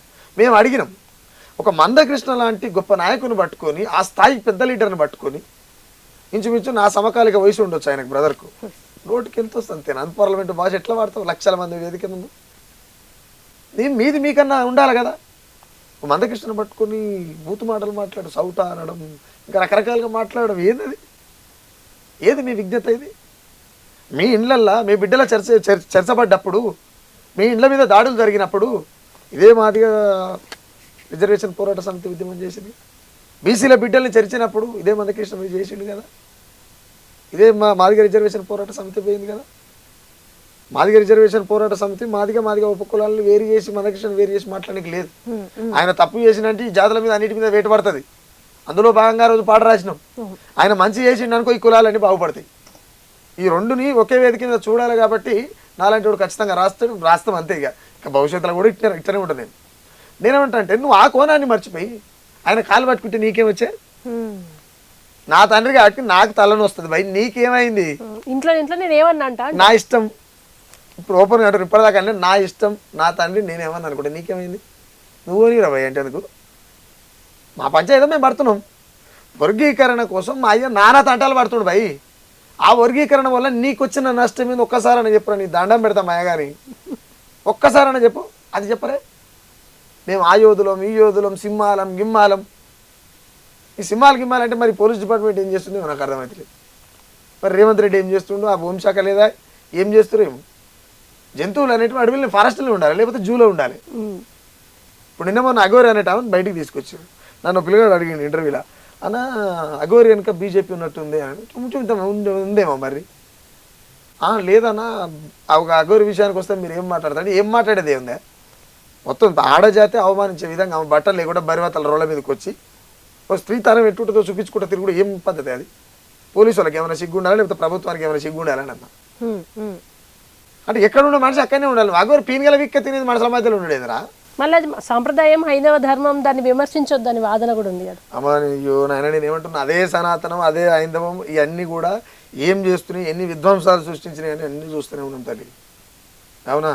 మొన్నటి దాకా నేను అంబేద్కర్ వాదిని, నేను పెరియార్ వాదిని, నేను చెగువేర వాదిని, నేను భగత్ సింగ్ వాదిని, నేను కాన్షీరాము, నేను మాయావతి అన్ని మాట్లాడినటువంటి పవన్ కళ్యాణ్ ఇవాళ ఏమైండు, బీజేపీ పార్టీకి పావుగా మారి మెట్లు కడుగుతుండు పోయి తిరుపతిలో. ఏమనాలిగా అంటే ఎవరు ఎప్పుడు ఎట్లుంటారు అనేది ఎవరు చెప్పలేము. అఘోరి విషయానికి వస్తే కూడా వాళ్ళు ఎక్కడ మరి హిమాలయాల్లో ఎక్కడ ఉంటారు, వాళ్ళు కాశీలో ఉంటారట. కొంచెం అటు ఉండాలి. ఈ ఊళ్ళో పోయి ఏముంది, ధర్మ పరిరక్షణ కోసం వస్తున్నా నేను, అదొక ఇప్పుడు కొడుతున్నారని వస్తున్నావు అని అంటున్నారు. ఇప్పుడు ఆ లొల్లి కూడా రా వేరే రాష్ట్రాలలో జరగదు, తెలంగాణలో జరుగుతుంది. పాడై ఇన్ని రాష్ట్రాలు ఉన్నాయి, ఎక్కడ అయితే ఈయనే కావాలన్నా. ఎట్టి పరిస్థితుల్లో రేవంత్ రెడ్డికి కాలయాపన చేసేటువంటి పరిస్థితుల్లో డైవర్షన్ పాలిటిక్స్ చేసేటువంటి దిశగా ఏదో ఒక మూలం అయితే తెర మీదకి వస్తుంది. ఏందని తెలుస్తుంది. అయితే కొంతమంది మేధావులు బ్లైండ్ గా పోకుండా అనాలిసిస్ చేసిన వాళ్ళు మాత్రం ఇది అన్నారు, ఈ అఘోరి ఏదో డైవర్షన్ పాలిటిక్స్ లో భాగమే అనిపిస్తుందనే డౌట్ ను చాలా మంది వ్యక్తం చేశారు అన్న. ఏంది సడన్ గా వచ్చుడేంది, ఎన్నో ఏళ్ళ నుంచి దాడులు జరుగుతాయి, ఇప్పుడు దాడి జరిగిందని వచ్చుడేంది, అది ఇట్లా వచ్చుడేంది, ఇంత జరుగుతుంటే వాళ్ళు యాక్చువల్గా అఘోరీలు మనుషులు కనబడితే వెళ్ళిపోతారు, వాళ్ళు చూడని కూడా ఉండరు, బతిలాడినా కూడా ఉండరు చాలా మంది కాశీలో అక్కడ ఇక్కడ. ఇట్లా వచ్చుడేంది, ఇక్కడ పోరాటం చేసుడేంది, ఇదంతా దీని వెనక ఏమైనా నడుస్తుందా అనే డౌట్ ఉంది. ఎట్టి పరిస్థితుల్లో పాలిటిక్స్ చేయిందమ్మా. చెప్తా, పేరు కూడా తొందరగా చెప్తా. మా ఛానల్లోనే ఫస్ట్ చెప్పాలి మీరు, నాకు చెప్పాలి. నాకు ఇప్పుడు అఘోరి ఉన్నటువంటి శ్రీనివాసం నాగరాజు పేరు ఉంది, శ్రీనివాసం. వాళ్ళ ప్రాంతంలో వాళ్ళ ఊర్లో నాకు దోస్తులు. చెప్తాను, నేను తొందరగా చెప్తా. ఎందుకు అని అంటే రాష్ట్ర ప్రభుత్వం ఉందా కేంద్ర ప్రభుత్వం ఏముంది అని. ఇప్పుడు ఒక సమస్య వల్ల రాష్ట్రం అంతా సఫర్ అవుతుంది అనుకున్నప్పుడు అక్కడ ఉన్నటువంటి ఏ డిపార్ట్మెంట్ అయితే దానికి బాధ్యత వహించాలో అది ఫుల్ఫిల్గా వర్క్ చేయాలి. కానీ చేయకుండా ఈ జాతర చేసుడు నాకు అర్థం కాదు. నీ అమ్మ మా యూట్యూబ్ ఛానల్ అన్ని పట్టుకొని ఉరుకుతారు కుప్పల కుప్పలే. కూర్చున్నా, నిలబడ్డా, నడిపిన, కారు నడిపిన, దిగిన, ఏం పెంటరా నాయన. ఇక్కడ జీవితాలు ఆగమవుతున్నాయి. చాలా సమస్యలు కనబడవన్నా. హైడ్రా ఊలిపోతే 2 రోజులు అటు ఇటు అన్నారు, వాళ్ళు బాధితులు ఎక్కడ ఉన్నారు, ఎక్కడ తింటున్నారు. గాంధీ హాస్పిటల్లో మొన్న ఒక మా పోరగాని పైన చిన్న మర్డర్ అటెంప్ట్ జరిగింది. మా అక్క కొడుకే మర్డర్ అటెంప్ట్ జరిగింది. ఆ పిల్లగాని మీద తీసుకొని పోతే ఆడ బెడ్ ఖాళీ లేదు. ఆ పిల్లగాని కింద వండబెట్టారు మేము పోయేసరికి. వాళ్ళ అమ్మ ఇట్లా గ్లూకోజ్ పట్టుకొని నిలబెట్టారు. ఇదే సినిమాలో చూస్తే చాలా ఎమోషనల్ సీన్ అవుతుంది. సేమ్ సీన్ కనుక సొంత మల్లుడు అబ్బాయి బయట పూర్గాలు ఎన్నో కూర్చున్న కాడే చిన్న విస్పైర్గా పాని కడుపులో ఇట్లా కత్తితో పొడిచిరు. దోస్తాన్లో పొడుచుకున్నారు. వాళ్ళు తీసుకుపోయి గాంధీ హాస్పిటల్ వేస్తే ప్రభుత్వం చేస్తున్నటువంటి ఈ అవకతవకలు, ఈ ప్రమాదకరమైనటువంటి ప్రభుత్వం ఇప్పుడు వాడు పుసుకుని చనిపోతే నువ్వు గాంధీ హాస్పిటల్కి పోయినా సరే, ఉస్మానియా హాస్పిటల్కి పోయినా సరే, ఈ గవర్నమెంట్ హాస్పిటల్ ఎన్ని అవుతున్నాయి అవన్నీ కూడా పూర్తిగా ఏమంటారు, ఎవరికి శ్రద్ధ లేదల్లా. అసలు మనిషి ప్రాణానికి విలువనే లేదురా. అల్లా కూడా హయ్యర్ అఫీషియల్ నాయకుడు ఫోన్ చేస్తేనే బెడ్ ఇస్తారు. ఆడ కూడా రికమెండేషన్ అయితే మరి ఈ రిజర్వేషన్లు లేకపోతే ఈ దళిత వాడలలో మనుషులు ఉండరు, పీనిగలే ఉంటాయి. ఇక దళిత వాడలలో పీనిగలే ఉంటాయి. కేవలం దళిత వాడలని కాదు, బలిసినటువంటి అంటే గొప్పగా చెప్పుకునేటువంటి అగ్రకులం అని మాట్లాడుకునేటువంటి బాబనుల దాంట్లో కూడా బతకలేని ప్లాట్ఫారం మీద అడక తినేటోళ్ళు ఉన్నారు. ఇట్లా అడక తినేటోళ్ళు మొత్తం గవర్నమెంట్ హాస్పిటల్ కూడా చచ్చిపోయి ఉంటుంది, ఏముండదు. సిగ్నల్ పొంటి పీనిగల కుప్పలు ఉంటాయి. కానీ బాధ అయితే లేదన్న, అంటే మాకే బాధ అవుతుంది. అంబేద్కర్ దేనికి కొట్లాడిండు, ఇన్ని రిజర్వేషన్లు తెచ్చిండు, 70 ఏళ్ళ స్వతంత్రం అంటాం, ఫలాలు అంటాం, ఇంత చేస్తే మళ్ళీ కట్ చేసి తిరిగి రోడ్డు ఎక్కి మరి రిజర్వేషన్ల కోసం ఈ కొట్లాట ఎందుళ్ళు కావాలనుడు ఎందుళ్ళు వద్దనుడు ఏంది. ఇప్పుడు మీ కంచెంలో తిని నేను బిక్కుంటా లొల్లి, మీరే వీక్కొని తినబడుతుంది, నాకంటే కొట్లాడుకొని మీరే పడుచుకుంటుంటే ఒక బాధ కూడా అవుతుందండి. ఇక చాలామంది ఇది కాంట్రవర్సీగా చూస్తున్నారా, టీఆర్పీగా చూస్తున్నారా, కానీ మానవత్వం ఉన్న వాళ్ళకు పెయిన్ అనిపిస్తుంది. ఏంది ఎప్పుడు ఒక అశాంతి, ఒక అలజడి, ఎందుకు ఒకరి సొమ్ము ఒకరు తినుడు, ఒకరి కంచెంలో అన్నాన్ని ఇంకోరు ఎందుకు కొట్టాలి, ఎవరి కంచెంలో మన్నెందుకు పోసుకుంటున్నాడు అని ఒక పెయిన్ అనిపిస్తలేదా మీకు? ఉంటుంది. నేను క్లియర్గా అదే చెప్తున్నా అమ్మా. నేను ఎప్పుడైనా రామ్ నరసాయి అనేటోడు సమన్వయం కోరుకుంటాడు. సమన్వయంలో భాగమే వాని వాటా వాడు తింటే నీకు వచ్చిన మంట ఏంది? ఎవరి వాటా వాడు తీసుకుంటే ఇక్కడ సినిమా లేదు. ఇప్పుడు మన వాటా వాడి కోసం 30 ఏళ్ల సందిగా వాళ్ళు కొట్లాడుతున్నారు. 30 ఏళ్ల సంది మీరు ఆపుతున్నారు కదా. ఇలా నిజంగానే మాల సామాజిక వర్గానికి చెందినటువంటి కొంత బడా నాయకులు ఎవరు బినాములు, ఎవరి చేతులు ఉన్నారు, ఎవరి పేరు మీద ఎవరి వేల కోట్ల ఆస్తులు ఉన్నాయి, ఎవరి దగ్గర ఇక్కడ బ్యాంకులు కాదమ్మా, బయట దేశాలలో ఉన్నటువంటి బ్యాంకులలో ఎవరెవరు ఖాతాలు ఉన్నాయి, ఎవరెవరి అకౌంట్లలో 8,000 కోట్ల డబ్బులు ఉన్నాయి. ఇవన్నీ రామ్ నరసాయి లాంటి వాళ్ళకి తెలుస్తుంది. ఎందుకు తెలుస్తుంది అంటే మీలాంటి చదువుకునే వాళ్ళు ఉంటారు కదా, మన దోస్తులు చాలామంది ఉంటారు కదా, ఒక రాష్ట్రంలో ఉంటారు అనుకుంటే ఎట్లా, అన్ని రకాల ఫ్రెండ్స్ ఉంటారు నా దగ్గర. తొందరలో ఇది జరిగే పరిణామాల్లో చెప్తా, నేను అన్ని ఆధారాలతో సహా బయట పెట్టే ప్రయత్నం చేస్తాను. ఎందుకు చేస్తానంటే వివేక్ వెంకటస్వామి కావాలని సభలు పెడుతున్నటువంటి తెలంగాణ రాష్ట్రంలో ముఖ్యమంత్రి అయినటువంటి యనమల రేవంత్ రెడ్డి సపోర్ట్ పలికినటువంటి మద్దతుగా మేమే మొదలు చేస్తామన్నటువంటి అధికార పార్టీ నుంచి వివేక్ వెంకటస్వామి ఎట్లా సభలు పెడుతున్నాడు? రేవంత్ రెడ్డికి ఉన్న బినామీలు ఎవరు? మాల మహానాడులో రేవంత్ రెడ్డికి కావచ్చు, కాంగ్రెస్ పార్టీలో ఉన్నటువంటి పెద్ద నాయకులు ఎవరెవరైతే ఎవరికి బినాములరో నేను ఆధారాలతో సహా చూపెడతాను. మీ ఛానల్ని చూపెడతాను. ఎందుకు నేను ఈ మాట వాళ్ళని ఎందుకు బయటికి గుంచుతా అంటున్నా అంటే ఆ నాయకత్వంలో భాగమై ఉండి, ఇంక్లూడింగ్ ఆ పార్టీకి అధికారంలో ఉన్నటువంటి పార్టీలో బడా నాయకులకు మీరు ఈ రోజు కాదు బినాములు, కాంగ్రెస్ ప్రభుత్వం వచ్చినాక కాదు మీరు బినాములు, వాళ్ళు టీడీపీలో బీఆర్ఎస్లలో ఉన్నప్పటి సందే మీరు బినాములు. మీరు ఉద్యమాన్ని ఎట్ట నడిపారో కూడా మాకు ఎరికే. మాదిగా ఉపకులాలు చేస్తున్నటువంటి ఏబిసిడి వర్గీకరణకు 30 ఏళ్ళుగా దీన్ని ఎట్లా కొనసాగించుకొచ్చారో కూడా తెలుసు. మీరు ఏడ సభలు పెడితే ఎవరు పైసలు ఇచ్చారో తెలుసు, ఎవరు ఏడికెళ్ళి తెచ్చారో తెలుసు, దీని వెనక ఏ రాజకీయ నాయకులు ఉన్నారో కూడా తెలుసు. మాది న్యాయబద్ధమే కానప్పుడు సబ్బండ కులాలు పనిలేక ఒప్పుకుంటారా? సుప్రీంకోర్టు అల్టిమేట్ కదా, అంతే కదా. దాని నుంచి ఏముంటది? నువ్వు సుప్రీంకోర్టు తీర్పును కూడా వ్యతిరేకిస్తున్నావు అంటే అంబేద్కర్ని తగలబెడుతున్నట్లు లెక్క, రాజ్యాంగాన్ని చింపి బూడిదే చేస్తున్నట్లు లెక్క. కామన్ సెన్స్ ఉండాలి కదా. అంటే చదువుకున్నావు అని మాట్లాడతా, మీరు ఏం చదువుకున్నారు నాకు అర్థం కాదు. సంస్కారమో మంచితనమో మానవత్వమో లేని చదువులు లేకుంటేందన్నది. నీకు సంస్కారం లేనప్పుడు నువ్వు ఎంత డిగ్రీలు పీజీలు ఏం చేసినా వస్తుందేరా. ఇవాళ నేను మిమ్మల్ని ఇక్కడికి పిలిపించడం కూడా అన్న, నేను ఆడియన్స్కి ఒక క్లారిటీ ఇవ్వాలంటే ఇది మీరు మాదిగా మాల, మీరు అసలు హిందువా, ఇదంతా మాకు సంబంధం లేదు. మాదిగలకు న్యాయం అని వాళ్ళు వాదించుకుంటున్నారు. రేపు మాల నుంచి కూడా ఒక రిప్రజెంట్ వస్తే మేము క్వశ్చన్ చేస్తాం. కానీ ఎదురుగా ఎవరున్నా మేము వ్యతిరేక వాదనే ఎంచుకొని మీ నుంచి నిజాలు రాబట్టుడు ఒకటి ఉంటుంది. కానీ నేను ఇక్కడ అన్నిటికి అతీతంగా ఒక మనిషితనాన్ని రిప్రజెంట్ చేసే, ఒక మానవత్వాన్ని, ప్రజల శ్రేయస్సుని రిప్రజెంట్ చేసే వ్యక్తిగా మాత్రమే సుఖరామ్ నరసయ్య కావాలనుకున్నాను నేను. ఇవాళ మీరు మాదిగ తరపాన్ని నేను పిలవాలి, దానికి కూడా ఒక రీజన్ ఉంది. మీ గురించి దూరం నుంచి చూసి మీ పాటలు విని మంచులు అనుకుంటారని నాకు చాలా దగ్గర నుంచి నేను చూసిన. ఒక పాట రాస్తే పాడమంటే 50,000 లక్ష అంటే చిన్న ఫాలోయింగ్ ఉన్న వాళ్ళు అడుగుతారు. మీకున్న ఫాలోయింగ్ సుఖరామ్ నరసయ్య హ్యాష్ట్యాగ్ కొడితే లక్షల్లో వ్యూస్ వస్తాయి. నేను సాక్ష్యం గనక నేను ఒక పాట అంటే లిరిక్ పంపిస్తే ఇది ప్రజల కోసం పాట, ప్రజలకు మంచి కోసం పాట అని మీరే పైసలు ఖర్చు పెట్టుకొని, మీరే కారు వేసుకొని, డీజిల్ వేసుకుని, ₹1 తీసుకోకుండా చెల్లె నువ్వు అందరి కోసం రాస్తున్నావు, మరి ఎట్లా పైసలు పెట్టుకుంటున్నావు, జాగ్రత్త అని నాకు ఇంకా జాగ్రత్తలు చెప్పి, కేవలం అందులో ఏమి లేదు, ప్రజలకు మంచి చేసే సబ్జెక్ట్ ఉందని ఖర్చు పెట్టుకుని వచ్చి పాట పాడిపోయిన మనిషి. అంటే కొంతమంది బయటికి చాలా విలువలు, ధర్మం, పోరాటం అన్నీ చెప్తారు, లోపల వేరే ఉంటుంది. మీరు ఇన్ అండ్ అవుట్ ఓన్లీ ప్రజల కోసం పుట్టారు, ప్రజల కోసం చస్తారు. ఆ రోజు నాకు అది అర్థమైంది. మీరు ప్రజల మనిషి, అందుకే ఫిల్టర్ ఉండదు. ఇవాళ నేను మిమ్మల్ని చెప్తున్నా, మనిషితనానికి రిప్రజెంట్గా మాత్రమే మిమ్మల్ని పిలుచుకున్నా నేను. మీ వాదనలో నిజం ఉంటుంది, మీ బాధలో నిజం ఉంటుంది, మీ నొప్పిలో నిజం ఉంటుంది, దాని వెనక ఏదో సామాజిక శ్రేయస్సు దాగుంటుందని బలంగా నమ్మే చాలా మందిలో నేను ఒకదాన్ని అన్న. అందుకే నేను ఇప్పుడు కూడా మిమ్మల్ని మాదిగా రిప్రజెంట్గా చూస్తలేను నేను. చూడప్పటికీ అంటే మనలో చూసే ప్రేక్షకులకు కూడా నేను ఒక మాదిగాను లేకపోతే మాలను నేను ఏ రోజు కూడా పని చేయను. ఎందుకనంటే సమాజం బాగుండాలి, సమాజ నిర్మాణం జరగాలి, సకల కులాలు హాయిగా జీవించేటువంటి, వ్యత్యాసాలు లేనటువంటి రాజ్యం నిర్మాణం కావాలనేటువంటి దిశగా పనిచేస్తాయి. ఎందుకు అనంటే కులాలే కావాలి, మతాలే కావాలనుకుంటే నేను పుట్టిందో గర్భం, పెరిగిందో గర్భం, నిలబడ్డదో గర్భం, రేపు పోయేది ఇంకో గర్భం. ఫైనల్గా నేను ఏ మట్టి మీద అయితే తిరుగుతున్నానో అదే మట్టి రేపు నన్ను తినేసేయాలి కదమ్మా. అవును. జరిగితే ఈ భూమి మీద భూమి కోసం జరగాలి, పూర్వం కులాల కోసం మతాల కోసం జరగాల్సినటువంటి అవసరం.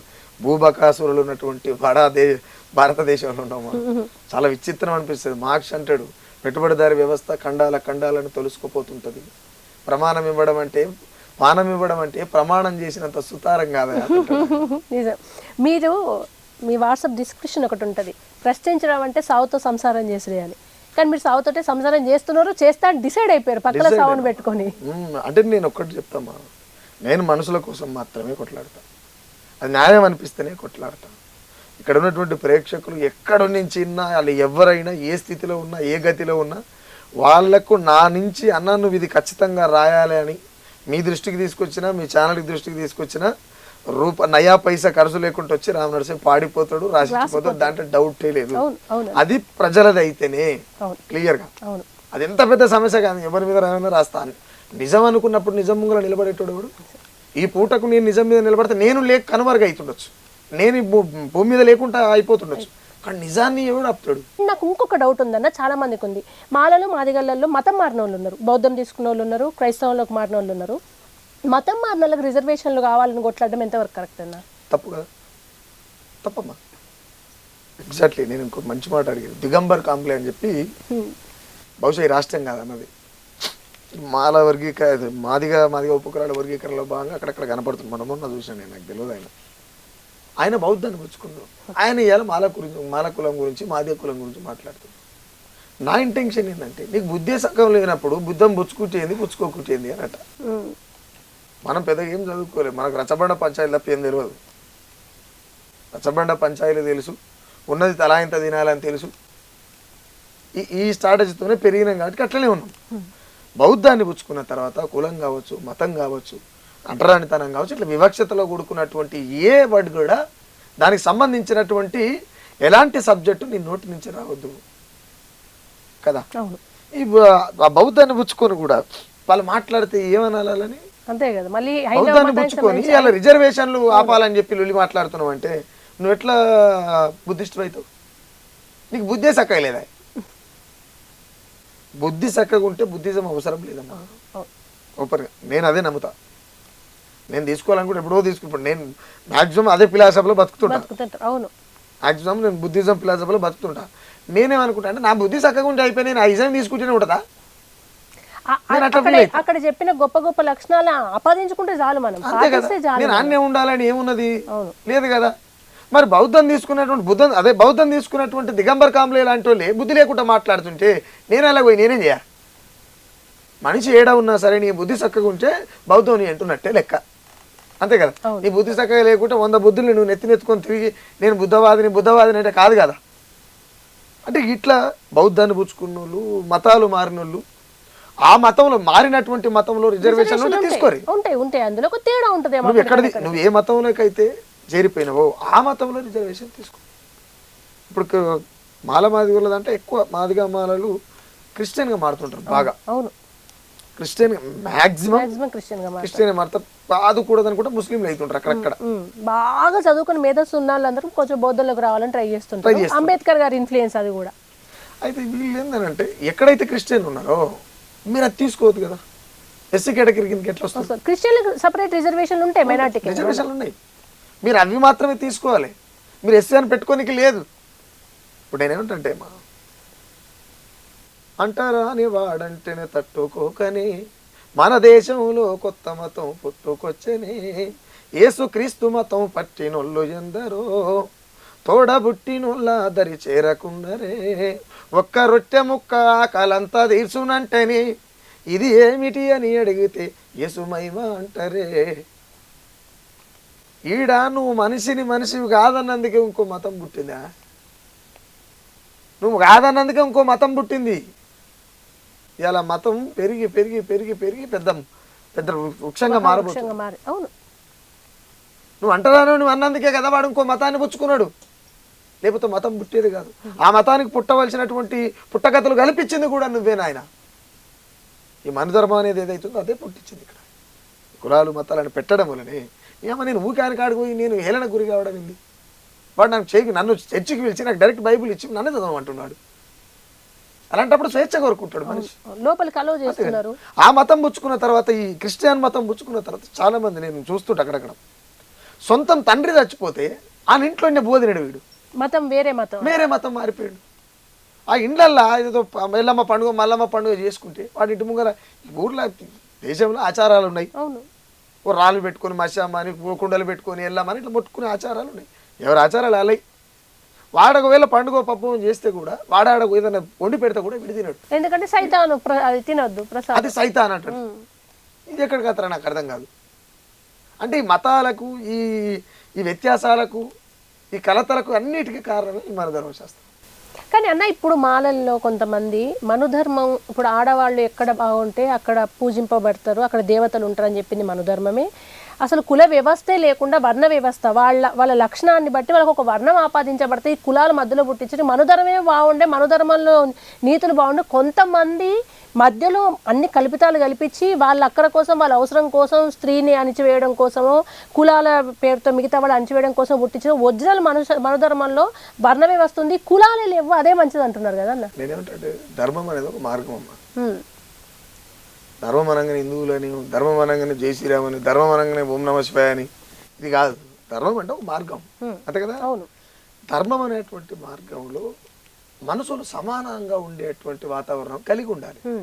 కానీ మరి ఇది ఎప్పటి నుంచి స్టార్ట్ అయింది, ఎట్లా స్టార్ట్ అయింది అని అంటే, ఎప్పుడైతే ఒక మనిషికి స్వేచ్ఛ లేకుండా, అంటే ఏమంటారు శ్రమ లేకుండా స్వేచ్ఛగా జీవించాలనేటువంటి ఆశ పుట్టినప్పుడు అప్పుడు ఇది నూతనంగా ఏర్పడి ఉండొచ్చు, అంతే కదా. నేను ఒకటే చెప్తామా, ఒక ఊర్లో గతంలో మీరు అన్నట్టే చెప్తున్నా, మళ్ళా ఒక ఊర్లో బొడ్రాయి పండుగ చేయాలంటే ఒక బైండ్లు ఆయన అంటారా అని బైండ్లు ఆయన పోయి బొడ్రాయి పండుగ చేశారు.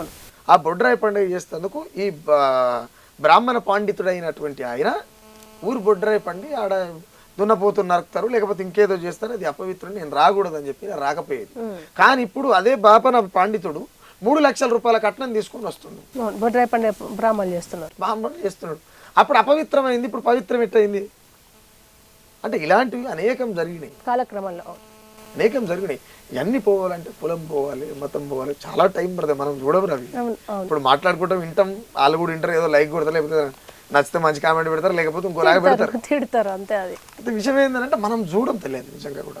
మతం పోతుంది, కులం పోతుంది అనేది పోవాలనుకునేది ఆశయం అయి ఉండొచ్చు, తప్పులేదు. కానీ పోతుంది అనుకోవడం మాత్రం నాకు తెలిసి ఏమంటారు ఆశ పిచ్చితనం కూడా అనిపిస్తుంది అండి. ఎందుకంటే రాను ఇంకా చదువుకుంటూ ఉన్నమతి పోయినట్టు అవుతుంది, రాను ఇంకా అధ్వాన్నం తయారవుతున్నారు, అంటే మారుతుంది, రూపాంతరం చెందుతున్నది మూర్ఖత్వం తప్ప సమసిపోతలేదు. కులం కూడా ప్రొఫెషనల్ మారుతుంది.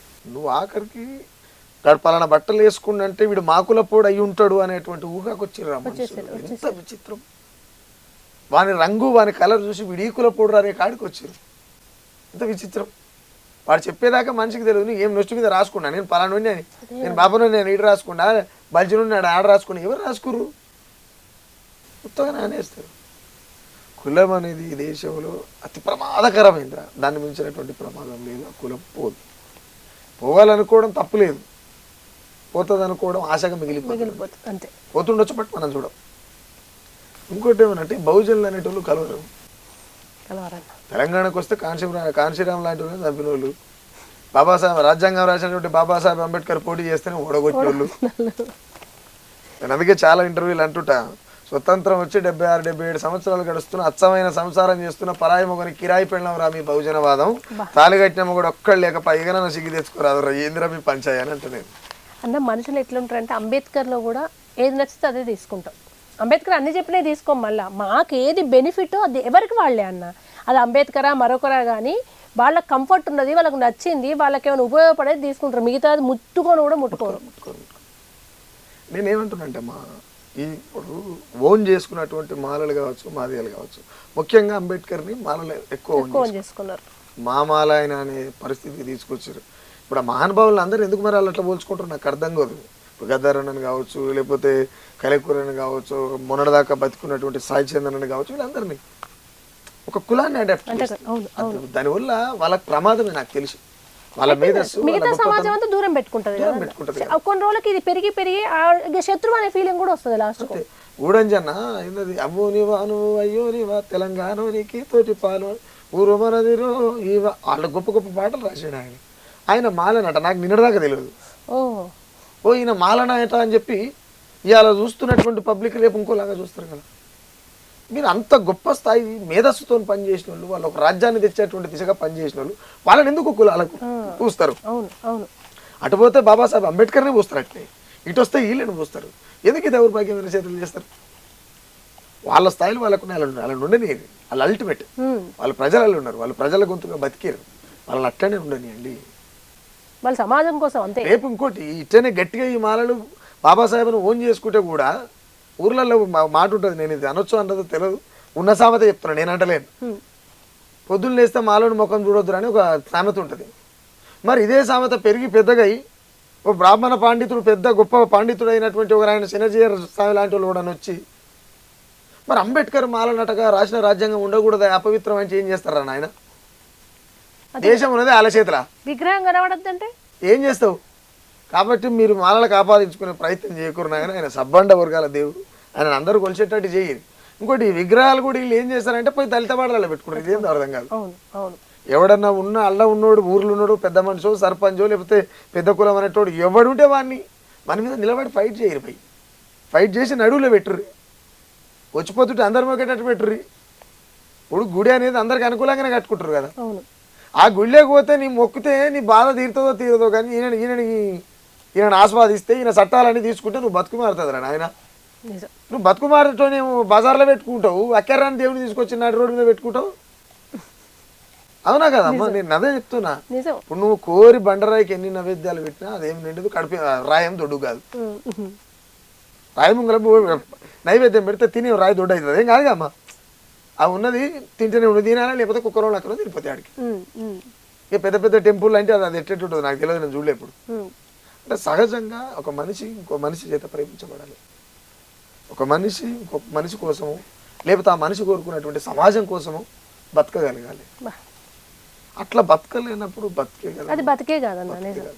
నేనేమంటా అంటే, నేను మొన్న ఒక యూనివర్సిటీ పిలిచిరు నన్ను అందరు చదువుకున్న వాళ్ళు, నేను ఒక్కడనే చదువుకోరు. నేను అడిగిన అప్పటికి, అన్న నన్ను వీడికి పిలిచిరన్న, వీళ్ళంతా గ్రాడ్యుయేట్స్, నాకే లేదు నువ్వు రా అని చెప్పి తీసుకొని పోయాడు. చాలా పెద్ద పెద్ద రైటర్లు దాని మీద, కాశీమన్న లాంటి వాళ్ళు, గోరె టెంకన్న లాంటి వాళ్ళు, ఆయన ఇంకోరు పెద్ద పెద్ద వాళ్ళు దాని మీద. నాకేం వీళ్ళు పెద్దోళ్ళ కూర్చున్నాడా, నాకేం అర్థమైతలేదు, వీళ్ళు ఏం మాట్లాడతారో తెలియదు. నన్నుడా రామ్ నరసయ్య మాట్లాడతాడు కవిత వచనం మీద, కవిత దుందుబి అని అది పెట్టిరు. నేనేం చేసిన మైక్ ఇచ్చిర్రు, వాళ్ళు అంతసేపు మాట్లాడిన తర్వాత నేను మాట్లాడు రామ్ నరసయ్య అంటే నాకేం మాట్లాడాలని అర్థం కాలేదు. వెనుకట విద్య లేనివాడు వింత పశువు అనేటువంటి సామెత ఒకటి విన్నా నేను మా ఊర్లో. కానీ ఇప్పుడు నేను విద్య కలిగిన వింత పశువుల మధ్య జీవిస్తున్నందుకు నిజంగా సిగ్గుపడుతున్నాను మాట యూనివర్సిటీలో అన్నా. కాసిమన్ నిన్నే ఉన్నాడు, గోరెటెంకర్ నిన్నే ఉన్నాడు, దాంతోపాటు ఇంకో 2-3 ప్రొఫెసర్లు ఉన్నారు. దానికి వివరణ కోరారు అక్కడ ఉన్నోళ్ళు.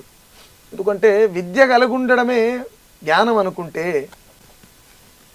సంస్కారం లేనటువంటి జ్ఞానం ఉన్నా లేకున్నా ఒకటే. సంస్కారం అనే డిగ్రీ పరీక్ష పెట్టుర్రి, దేశంలో నెంబర్ 1 ప్లేస్లో పాస్ అవుతాడు సుఖరాం నరసయ్య. రాస్తారా నాతో పాటు ఎవరన్నా పరీక్ష అని అడిగిన, అడున్న వాళ్ళంతా గ్రాడ్యుయేట్స్. ఇది ఎవడరా 7వ తరగతి చదివినోడు మమ్మల్ని అడుగుతారు. అరే నిజమే కదా. మోసుకపోయినప్పుడు గా మాసిన బట్టలోని తీసుకొచ్చి కుండకు పొక్క పెట్టిస్తుందని ఏ పంతులు చెప్పలేదా బిడ్డ? మతి గతి తప్పితే ఒళ్ళు వండు పూసుకున్నట్టు ఎర్రితనం నెత్తి మీద కిరీటం ఎక్కువ చుట్టి ఎన్నడెరికైతుందిరా. ఫస్ట్ నువ్వు మనిషి అన్న సంగతి గుర్తుందా నీకు? నీకు గుర్తే లేదు కదా. నీకు గుర్తుంటే పక్కోడు మనిషి అనుకుందాం, గుర్తే లేదు. నేను చాలాసార్లు అదే చెప్తాను, మనిషిని ప్రేమించబడాలి. ఆ ప్రేమించిన మనిషి కోరుకునేటువంటి ఆ వాదంలో మనం నిలబడగలగాలి. అది ప్రజాస్వామ్యబద్ధమై ఉండాలి, ప్రజాస్వామికమై ఉండాలి. ఇప్పుడు అప్రజాస్వామికంగా రామ్ నరసయ్య లాంటి, ఇప్పుడు రామ్ నరసయ్య మాట్లాడుతున్నట్టే నక్సలైట్ అంటారు, పాడుతున్నట్టే నక్సలైట్ అంటారు, రాస్తున్నట్టే నక్సలైట్. ఏడు మొండోడు వనికినరా, ఈయన వెనుకో ఎవడో ఉండు, ఎవడున్నట్టే చేయడు నక్సలైట్ ఉండడు ఇంకోడు అంటాడు. నిజంగానే నిజం మాట్లాడుతూ అంతా నక్సలైట్లు అయితే వరకు అలా చాలా మంది ఎన్కౌంటర్ కావాలి, అంతే కదా. యుద్ధం చేస్తూ వాళ్ళంతా నక్సలైట్లే అనుకుంటే ఎన్కౌంటర్ చేయబడాలి. ఈ పెన్నుతో ఎందుకు అదేదో గన్ పట్టుకునే తిరుగుతారు. ఇప్పుడు వెపన్ పట్టుకుంటే క్రైమ్ అవుతుందనే కదా. నేను నా బుద్ధిని వెపన్ చేసిన, నాకు ఆడ పెన్ను కూడా లేదు పాడాయి, నా బుద్ధినే వెపన్ చేసిన. దాంతోనే రాస్తున్నా. రకరకాలుగా వీళ్ళు మాట్లాడుతుంటారు. ముఖ్యంగా ఏంటంటే మా కులాలకు ఏ రోజు కూడా రామ్ నరసయ్య కులాలంటూ పెట్టుకొని పనిచేయడు. మూలము మనిషితనం అన్న, ఆ మూలాన్ని మర్చిపోయి రకరకాల ఆపాదించుకొని బతుకుతున్నాం. మూలం ఫస్ట్ అన్ని సమసిపోయి మనిషిని అనే బేసిక్ రూల్ అందరూ గుర్తుకుంచుకున్నారు, సగం లొల్లులు పోతాయి అన్న. సహజంగా నేను ఈ మధ్యకాలంలో ఒక పాట చేస్తామా, ఏంటంటే నిలువ నీడాలే నీ ధనవంతుడా, అసలు ధనవంతుడు ఓడిపోయినటువంటి ఒక క్యారెక్టర్ పెట్టుకున్నాం. దానికి ఒక ఆయన ఏమంటారు అంటే బైరాగి, అంటే ఊర్ల పొంటి తినుకుంటా వెళ్ళిపోతుంటారు, వాళ్ళకి ఏం ఉండదు. నిజమైన ధనవంతుడు కూడా అంటే మేము ఆయనలో చూసినాం, నేను చూసిన ఆయనలో, నేను దగ్గరికి వెళ్ళి చూసిన. నిలువ నీడాలే నీ ధనవంతుడా, నింగి మబ్బులే నీ ఇంటి వాసాలురా, నిలువ నీడాలే నీ ధనవంతుడా, సంకలోన సంచి నీ సందుక. సంకలో సంచి ఉంటుంది కదా, సంకలో సొట్టపోయిన గిన్నె, సొట్టపోయిన గిలాస, ఒత్తుబాలో లేకపోతే ఇంకేదో బనీను ఏదో ఉంటుంది. మనకు పెద్ద పెద్ద లాకర్లు ఉన్నా సరిపోతలేవు, కానీ ఆయన సంకలు ఉన్నటువంటి సంచి ఆయనకు పెద్ద ఇనుప సందుక అవుతుంది. సంకలోన సంచి నీ సందుక, బతుకు సంబూరమే ఆశలేనందుక, సంకలోన సంచి నీ సందుక, ఇంత పోకడలుంది లోకమంతా. అరే ప్రపంచం రంగులు రంగులు ఆయన, నువ్వేంది ఇట్లు, ఇంత పోకడలుంది లోకమంతా, నీకు లేదా కప్పుకునే పాత బొంతా, ఇంత పోకడలుంది లోకమంతా, మాసిన బట్టలే నీ కాపలా. ఇలా మెగాస్టార్ చిరంజీవి కొడుకుని తీసుకొచ్చి మొగదొర సినిమాలో 100 మందిని నరిపిస్తారు. 100 మందిని నరిపించేటువంటి ఎగ్జాంపుల్ చెప్తున్నా. 100 మందిని నరిపించే యోధుని తీసుకొచ్చి ముంగల పెడితే కూడా, మళ్ళీ చెప్తున్నా, 100 మందిని నరికేటువంటి ఎదుర్కొనేటువంటి యోధుని తీసుకొచ్చి ఆయన ముంగల నిలబెడితే కూడా, మాసిన బట్టలే నీ కాపలా, నిన్నొవడు ముట్టలేడు రదండి బలవంతుడా. మన బట్టలతోనే నీకు చుచ్చుపడుతుందమ్మా. అంటే ఒక మనిషి ఎంత ఉందగా జీవిస్తున్నాడు, విచిత్రం ఎంచా బాబా. ఊర కుక్కలే సుట్టమై తోడుగొస్తాయి. పాటకి చాలా పెద్ద ఉంటుంది. అంటే ఎట్లా అంటే ఆయనకి ఎవరు లేరు, ఆయన జీవితం అంతా ఇంకా ఏముంటది, ఇది లైఫ్ నడిచిపోతుంది, ఇంకేం కావాలి. ఫైనల్గా నేను చేయాల్సింది అల్లకే పోతా కదా. ఊర కుక్కలే చుట్టాలని అంటగా. అంటే ఒక ఊర్లో ఆయన వెళ్ళిపోయిన తర్వాత ఒక చెత్త కుప్ప ఉంటుంది. ఆ చెత్త కుప్ప కాడ తినేసిన అంటలన్నీ పడేస్తారు. ఆల్రెడీ కుక్కలు తింటుంటాయి ఆడ, కుక్కలు తింటుంటాయి. ఈయన పోయిన ఆయనకు మతి స్థిమితం ఉంటుంది.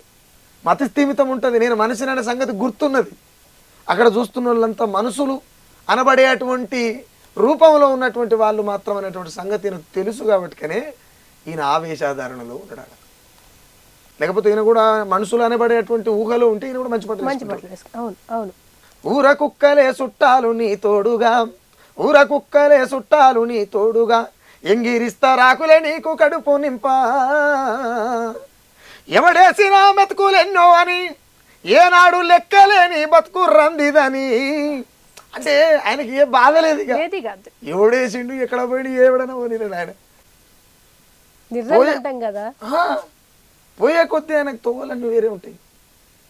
సస్తే బొందకు తావు లేదంటూ, సస్తే బొందకు నాకు తావు లేదంటూ, తలా పునా దిండు నాకు లేదంటూ. సస్తే బొంద ఎడబెడతారో తెలియదు ఆయన. మున్సిపాలిటీ కుక్కలు వచ్చి తీసుకపోయి తగలబెడతారా, ఆవిడ నొస్తాడా రాడా కూడా తెలియదు. మెత్త అంటే మెత్తకి దిండి వేసుకొని పంత పిల్లలు అంటారు కదా, ఆ మెత్త వేసుకొని పంతందుకు మెత్త కూడా లేదు ఆయన. కానీ ఆయన ఏడవన్నా కానీ ఇంద్రభవనంలో వన్నీ అటువంటి ఫీల్ తో పడుకోగా నిద్ర పడుతుంది అంతే. ఎదటి బొంగులతో నీ వంపుకున్నా, లేదా కచ్చీరు బండపై పండుకున్నా, ఎదటి బొంగులతో నీ వంపుకున్నా, లేదు కచ్చీరు బండపై పండుకున్నా, ఆ పట్ట మంచాలపై కొనుకు తీసినట్టు, పట్ట మంచాలపై కొనుకు తీసినట్టు వెన్నెలతోను నువ్వు మాట్లాడుతుంటావు. అంటే ఆయన కోణం అది చెప్పలే, మా పోయే కొద్ది చాలా దూరం ఉంటుంది పాట. ఎప్పుడు రిలీజ్ కాబోతుందండి ఇది? చేస్తాం, తొందరలో చేస్తాం, నాకు జర టైం ఎక్కువ పడుతుంది. మీరు మామూలుగా ఆవేశంతో పాట రాస్తే with in days with in hours లో కూడా రాస్తారని విన్నాం. ఎంత టైం తీసుకుంటారన్న పాట? ఒక 10 నిమిషాలు రాసేస్తారు. 15 నిమిషాలు ఎక్కువ. ఆ భావావేశాన్ని బట్టి వస్తుంటది, సందర్భాన్ని బట్టి వస్తుంటది. ఇప్పుడు నెక్స్ట్ ఇంకో పాట చేస్తాను వర్గీకరణకు సంబంధించి. ఏంటంటే మండేని పొల దండోరా మాదిగా మగాదిగా, తెగించి అడుగు ముందుకై మాదిగా మగాదిగా, ఏ పోరుకైన వీర తిలకమైనది డప్పు ఈ ప్రపంచాన్ని నడిపెను నువ్వు చేసిన చెప్పు సావోరేవో తేల్చుకోను ఇదే సమయము వెలివాడల వలపోతలే త్యాగాల గర్భము. ఇది ఒక పాట చేస్తారు నెక్స్ట్. అబ్బా. మాలది మీరు మాలల్ని వ్యతిరేకిస్తూ చేసిన పాట ఒక పెద్ద సునామీ సృష్టించింది. ఇప్పుడు మాదిగల వాదం వినిపించుకుంటూ వాళ్ళ గొప్పతనం తెలియజేసే పాట ఇంకా పెద్ద హిట్ కావాలని కోరుకుంటున్నామన్నా. మీరు ఎప్పుడు ఇట్లనే ప్రజల పక్షం ఉండాలని మనస్ఫూర్తిగా మీ పాటల్ని అభిమానించే ప్రజలందరి తరపున, లేకుంటే మీ పోరాటాలని అభిమానించే బడుగు బలహీన పేద వర్గాలందరి తరపున మనస్ఫూర్తిగా కోరుకుంటూ very very very thank you so much అన్న. ఇవాళ మా స్టూడియోకి వచ్చి అడగంగానే వచ్చిర్రు. మీరు ఎప్పుడు అంతే అడిగితే మంచి అంటే వచ్చేస్తారు అంతే, అది నాకు తెలుసు. మా స్టూడియో తరపున, మా అభిమానుల తరపున, తర్వాత మీ అభిమానుల తరపున థ్యాంక్ యూ సో మచ్ అన్న. థ్యాంక్ యూ అమ్మా. నా బాణం పోయిందాక ఇట్లనే ఉంటా. Thank you once again. Thank you అన్న.